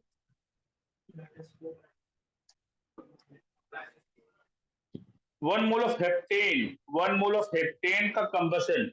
So heptane is C7H16. 2N plus 2. And X plus Y by 4 would be 7 plus 4, 11. Becoming 7CO2 plus 8H2. I believe this is liquid because again I believe it's 27 degrees Celsius temperature T लिखा हुआ है. ये ना temperature लिख देने से अच्छा है. जो भी है, I want to believe water is liquid at this temperature. ये gaseous ही है, ये gaseous ही है. C7H6 नहीं, first 4 members are gaseous. C7H6 is not gaseous. You know that? So delta N naturally here would be equal to 7 minus 11, which is minus 4, and delta S will be equal to delta H minus delta U would be delta N RT, which is minus 4 RT. Option A बोला था क्या मैं?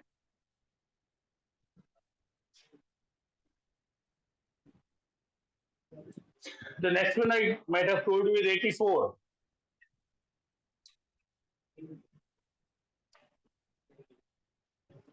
You all got 84 right? People online? 84? Did you get 84 right? Yes, sir. Yes, sir. So 84 carbon plus O2 becoming CO2 and carbon plus half O2 becoming CO and CO plus half O2 becoming CO2. If there is X, Y, and Z, if there is X, Y, and Z, God, naturally Y plus Z will be equal to X. Option यही है क्या इसका? अच्छा question है ना? क्या बोलते हो? यही है ना? हाँ सर. अच्छा क्वेश्चन यही था.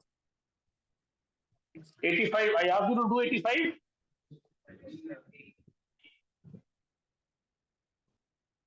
They want you to find the heat of combustion at constant pressure. The heat of combustion at constant pressure is delta H. The heat of combustion at constant volume is delta U. Delta N निकालना है. Benzene के लिए delta N निकालने के लिए again want to write the balance equation. Benzene, you know, is liquid. And for C6H6, you'll want to use 7 by 2 O2 becoming 6 CO2 plus 3 H2O. ये 6 मोल है. ये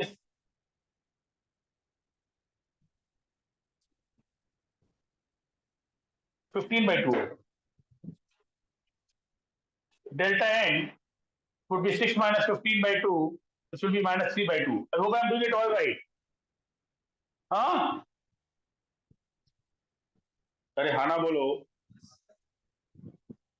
So I'll write delta H as, delta is minus 3263.9 plus minus 3 by 2.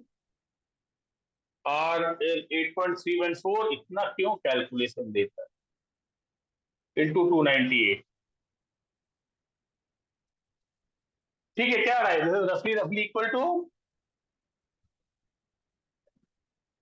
3267 के आसपास ही होगा, उतना और ज्यादा भागेगा नहीं, है ना? तो 3267 के आसपास ही रहेगा, है ना? 86 you'll have delta H is equal to delta U naturally if delta N is 0, which is the case with option B, which is 2HI becoming H2 plus I.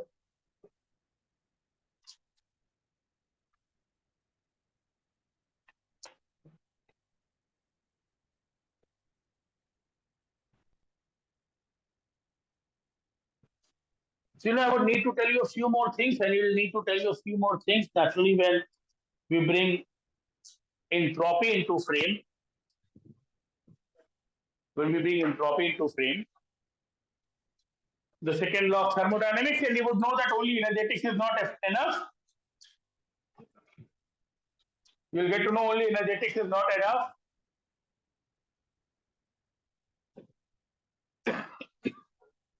We can solve the rest of the questions, or after a small little break, I can complete entropy today. Whatever you think is best suited, or both. और मेरे को लगता है problem solving थोड़ा घर पे करो, अभी 10 मिनट का ब्रेक देता हूँ. Will resume with delta G thing. हाँ,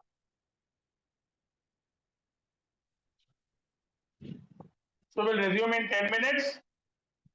I'll talk a little bit about entropy and eventually wind it up with delta G equal to delta H minus T delta. ठीक है? We'll resume in 10 minutes.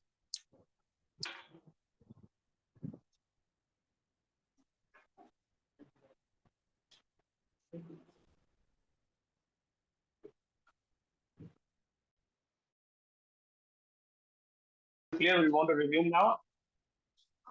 बच्चे लोग खाना बोलो.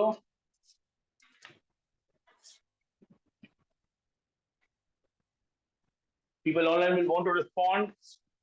Can you all hear me loud and clear? Yes, sir. Yes, sir. So basically, not too much into entropy in today's class because that would again take a lot of time.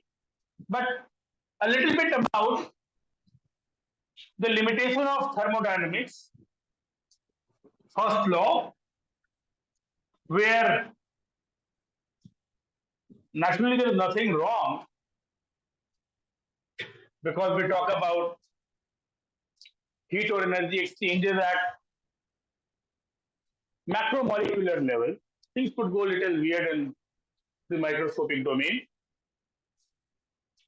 But the first law of thermodynamics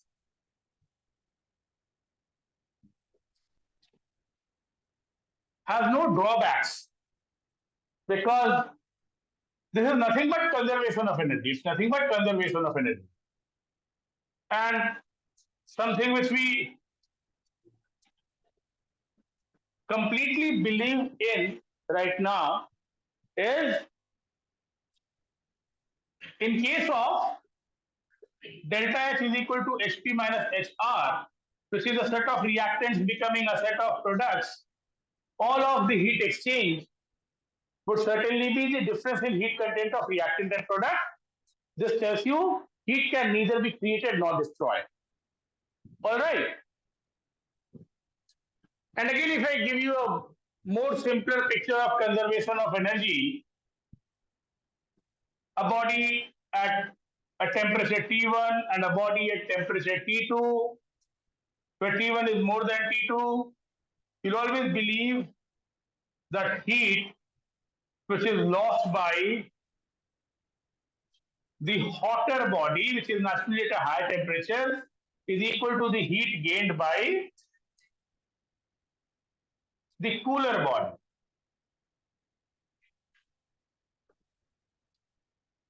Which again is spoken in terms of system and surroundings. Change in heat content of system, and the negative is the heat content change in the surroundings. And this is something which is natural, spontaneous on this planet. You bring a cup of tea into the room and you always find it cooling down. Yes or no? And the only limitation of the first law of thermodynamics is, as I told you, a cup of tea brought into the room is naturally going to cool down, is how nature works in our planet. And we'll believe that this cup of tea is losing heat to the surrounding. Heat lost by the cup of tea is equal to the heat gained by the surroundings, and so and so. Imagine there is a planet or some extraterrestrial space जहां पर you have a cup of tea brought to the room and it starts heating of its own.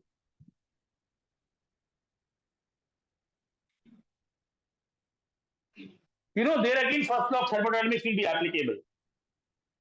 because you will claim that with so many molecules of air in the atmosphere, having so much of heat content, some liquid particles in form of T having lesser heat content would gain heat from the molecules of the air and would get heated up.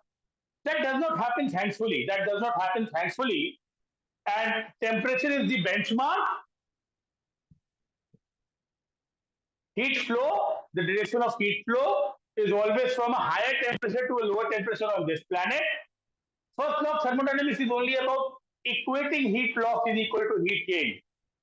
But as I told you, it cannot have a drawback because it does not predict or it does not speak about the direction of flow, which we have decided, we have believed is always unidirectional from a hotter body to a colder body. And when I write delta H is equal to H2 minus HR, we again believe that, this is about heat can neither be created nor destroyed. एक exothermic process में heat निकल के आ रहा है, तो spending money, तो naturally pocket में पैसा कम बचता है. हीट निकल के आ रहा है, मतलब प्रोडक्ट का एनर्जी लेवल कम है. But why on earth does an endothermic process happen? Because again, if you believe in this, in an endothermic process, if you believe there is no heat loss or gain in an endothermic process,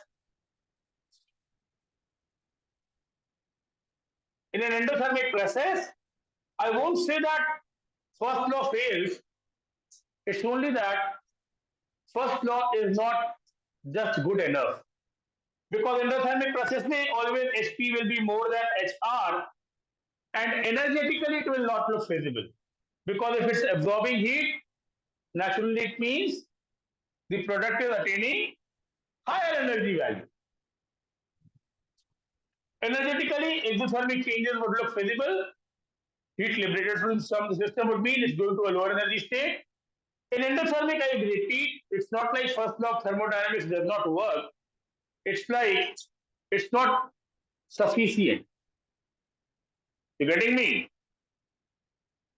And you believe that energetics is not the only driving force.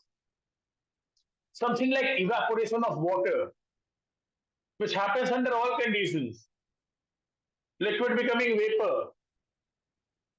Any ammonium salt is put into water, ammonium chloride, ammonium nitrate, ammonium salt dissolved in water.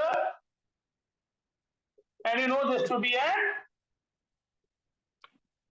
endothermic process. You put ammonium salt into water, you'll find it becoming cooler.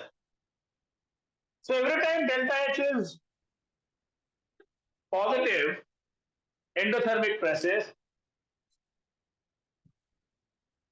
why on earth would a system want to go from a low heat, low energy state to a high energy state? This means although there is nothing wrong with the conservation of energy, first law of thermodynamics, yet I need to look beyond enthalpy. I need to look beyond enthalpy. And trust me, thermodynamics is not only about studying exchange of heat. At some point of time, it's also about understanding the feasibility of changes. What's very popularly given in textbooks as natural, spontaneous, irreversible. Although the textbooks at your level make a mockery of it, they bring probabilistic factors into play. They'll talk about rolling dices, they'll talk about taking out cards from a pack of cards. I'll keep it simple. I think I've made you understand that first law of thermodynamics would happen in things which are natural or non-spontaneous. Particularly in endothermic processes, I am not able to explain its feasibility only on energetics. And time now we realize that there are two basic, two fundamental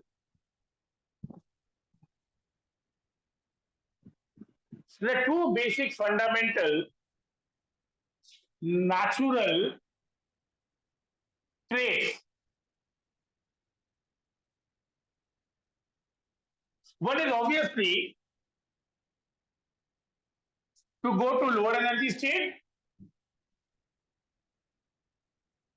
You know, you grow up learning a system wants to go from higher energy state to a lower energy state.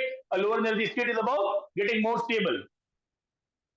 But this is more stable only energetically.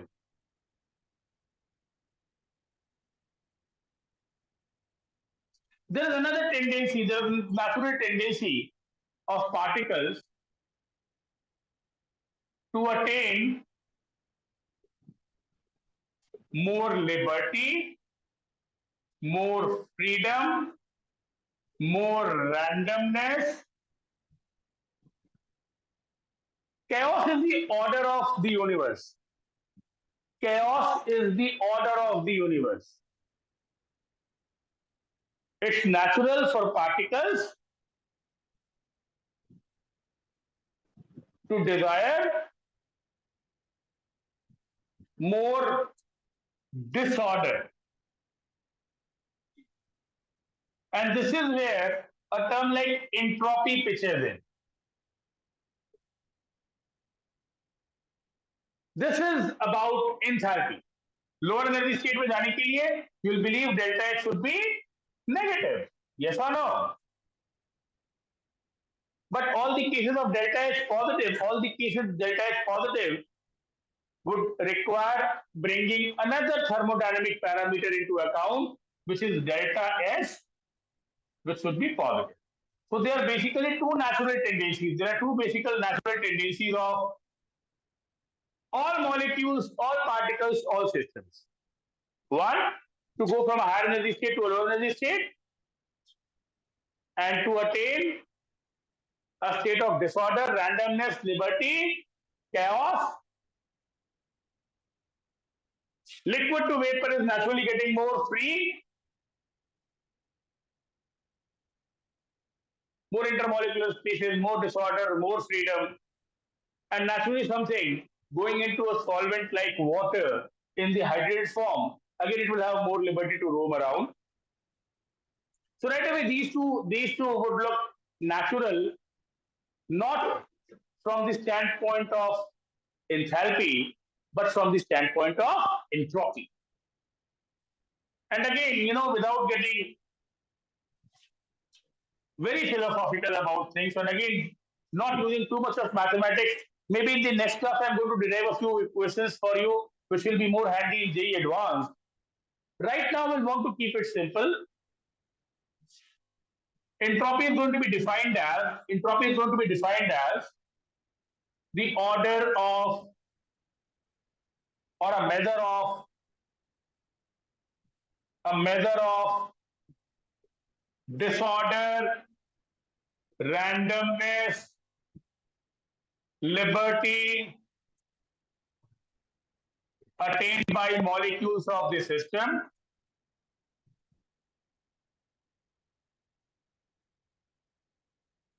Pretty much like internal energy, it will be an extensive property.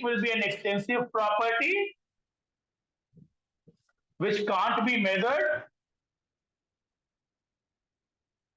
but a change that is delta S, which is again S2 minus S1, is measured, and this is desired to be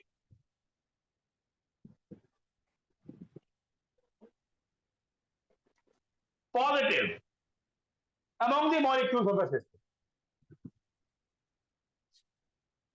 A symbol S is generally entitled to entropy,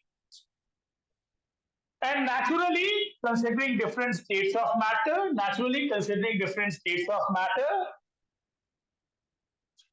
any substance in the gaseous form would enjoy more entropy than in the liquid form, than in the solid form. A mathematical expression to find delta S is the amount of heat which is involved in a reversible process, including a change of state at the corresponding temperature and Kelvin scale. I'm going to elaborate upon it when the time is right. All right.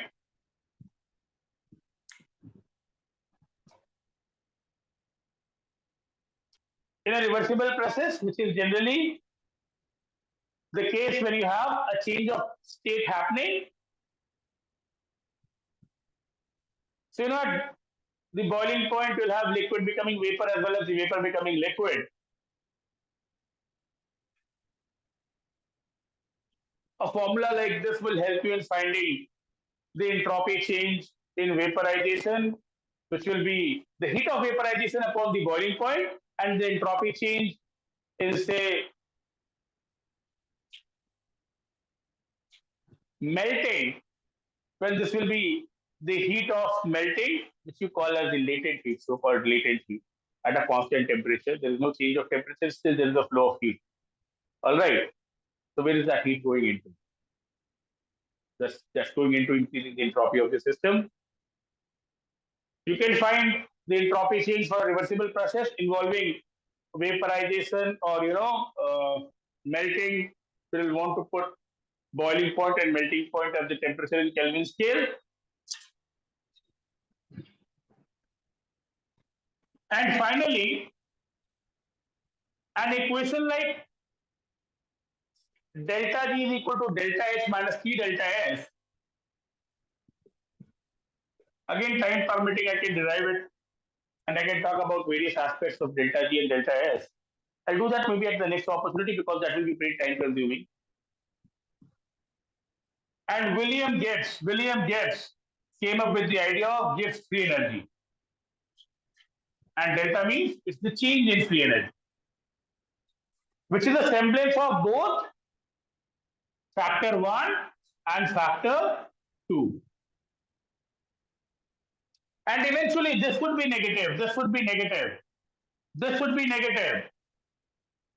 For a process to be natural, spontaneous, irreversible, सबका मतलब एक ही होता है.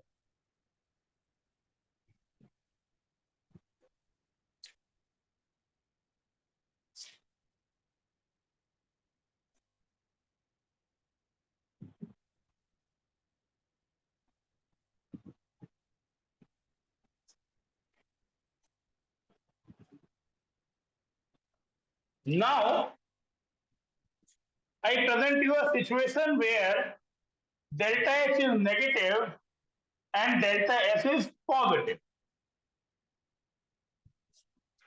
So, a process associated with release of heat, exothermic, and increase in entropy. And their delta G is always negative. Their delta G is always negative. And this would be natural, spontaneous at all temperatures. This will be natural, spontaneous at all temperature. You realize if this is negative and this is positive, delta G will be negative every time. Something like combustion, where you will find a hydrocarbon producing carbon dioxide and water in the vapor form to begin with. And all you need to do is provide the splash point. And it will spread like a wildfire. एक बार flash point आ गया, it will burn down completely.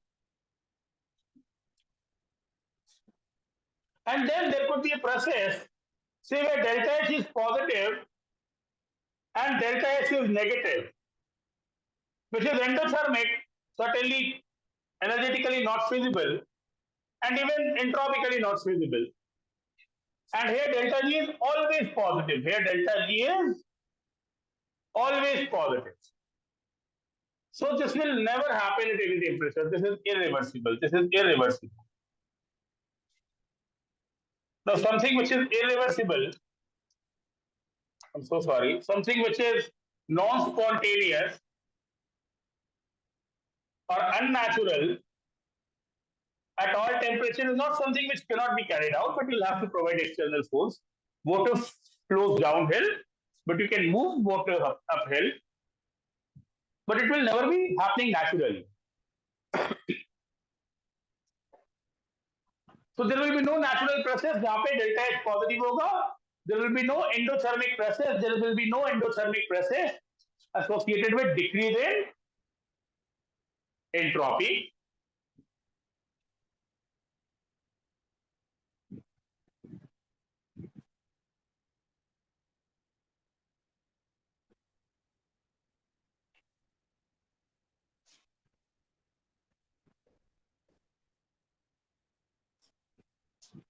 And certainly,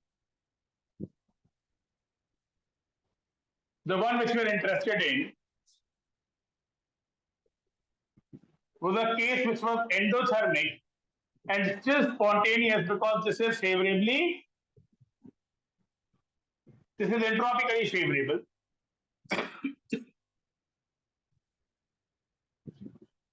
Like evaporation, as I told you. Now this time for delta G to be negative, you will want the value of delta H to be less than the value of P delta S. Because delta H is positive, delta S positive would make minus P delta S negative, but for net delta G to be negative, the value of P delta S would be more than the value of delta H. So you will say these processes are spontaneous at some higher temperatures and non-spontaneous at some lower temperature. I think you're understanding me.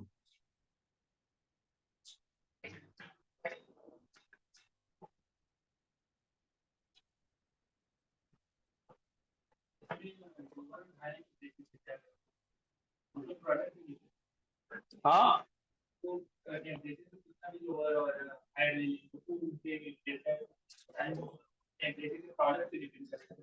delta H and delta S are constants for a given process. ठीक है, तो variable क्या है? Temperature. एक process जो कि higher temperature पर spontaneous होता है, लो टेम्परेचर पर नॉन स्पॉन्टेनियस होता है, would belong to a category where energetically not feasible but entropically feasible.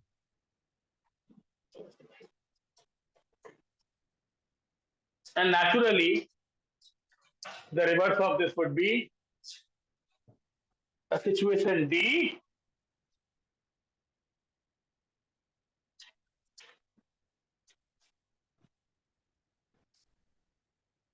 जहां पर अगर डेल्टा H नेगेटिव हो और डेल्टा S भी नेगेटिव हो, for delta G to be negative, you'll want the value of delta H to be more than the value of P delta S.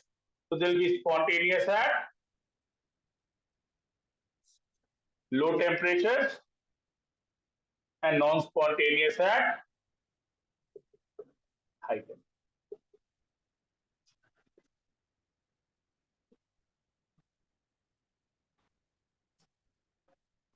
At the state of equilibrium, you believe delta G is zero. All right. And trust me, a lot of this goes into a lot of metallurgical processes which we deploy in extraction of metals. It's incidental, it's no longer in the syllabus because so many times I would teach this and then I would go into metallurgy because I've given you a basic idea about delta G. And the delta G formation of oxides eventually would decide the choice of reducing agent in different reduction methods in metallurgy. But we'll want to wait for it. We'll talk about it after the G mains are over. And I'm going to certainly give you more reactions, more equations, and the value of delta S for different isothermal, adiabatic, reversible, irreversible processes. Two reasons I'm not doing it right now. Naturally, it's been some time into this class, and maybe you want to revise some formula of reversible, irreversible, adiabatic, isothermal, isochoric processes before you come next. It will only be a matter of time. I would relate it with what you have learned in so many details in physics. And despite a difference in sign convention, the result would remain the same. So basically, the sign convention could be different in a physics textbook or a chemistry textbook. It could be P delta V or minus P delta V as worked on in one particular book or another particular book. But as I keep on saying, adiabatic expansion will always cause cooling, and adiabatic compression will always cause heating. Yes or no? So maybe in the next lab, I would take up a few questions which is more physics than chemistry, and eventually find their way into the chemistry paper. Thermochemistry, as you saw, was fun. Remaining questions we'll want to do at the next opportunity, maybe online. We'll want to give it a good try. And I just have to, finish it off with this particular equation because it's going to be required in more cases of thermochemistry, which we'll deal at the JEE Mains level. Anything else you want me to do around this time, winter vacation? I would be willing to do that. If not offline, then online. This is when I think you don't have school. I can call you during the daytime. And one thing is certainly in my mind, which is the mixed bag, ABCD type questions, which I gave you in SWOT analysis. वो test भी जो मैं दिया था ना, वो भी एक बार मैं डिस्कस कर लूंगा, मैं और क्वेश्चन इसका भी दे दूंगा. तो अभी तक SWOT एनालिसिस में जितना हुआ ठीक है. ऑर्गेनिक केमिस्ट्री में भी naturally the ABCD type questions, which will eventually be there in a comprehension kind of question, we'll deal with that at the next opportunity. Otherwise, if something comes to your mind, no solid state, no surface chemistry, no metallurgy, no remaining P block as far as class 12 chemistry is concerned till JEE Mains. We can go back to problem solving in ionic, we can go back to problem solving in volumetric. Sorry? DF block.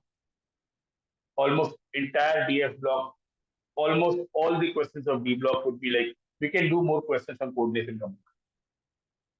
ठीक है. मैं एक बार वापस JEE Mains का syllabus भी देख लिया और देता हूँ, हालांकि इससे उतना फर्क नहीं पड़ता है. But as I told you, it will be more important that irrespective whether it's a class 11 or a class 12 topic, I can do more problem solving on electrochemistry. I can give you some classes on conductometric titration, which are way beyond what I taught you in the regular classes.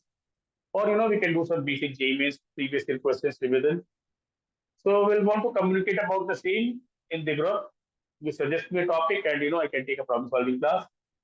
Maybe day after tomorrow, Wednesday, Thursday, or all right. So stay happy, stay healthy. Wish you all Merry Christmas in advance.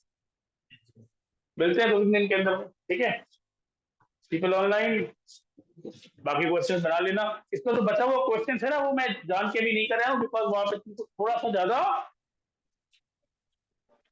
Speed breakers मिलेगा. तो जो straight forward question है वो मैं सारा करा दिया हूँ. बाकी तुम्हारा होमवर्क है. As I told you, we'll do it at the next opportunity.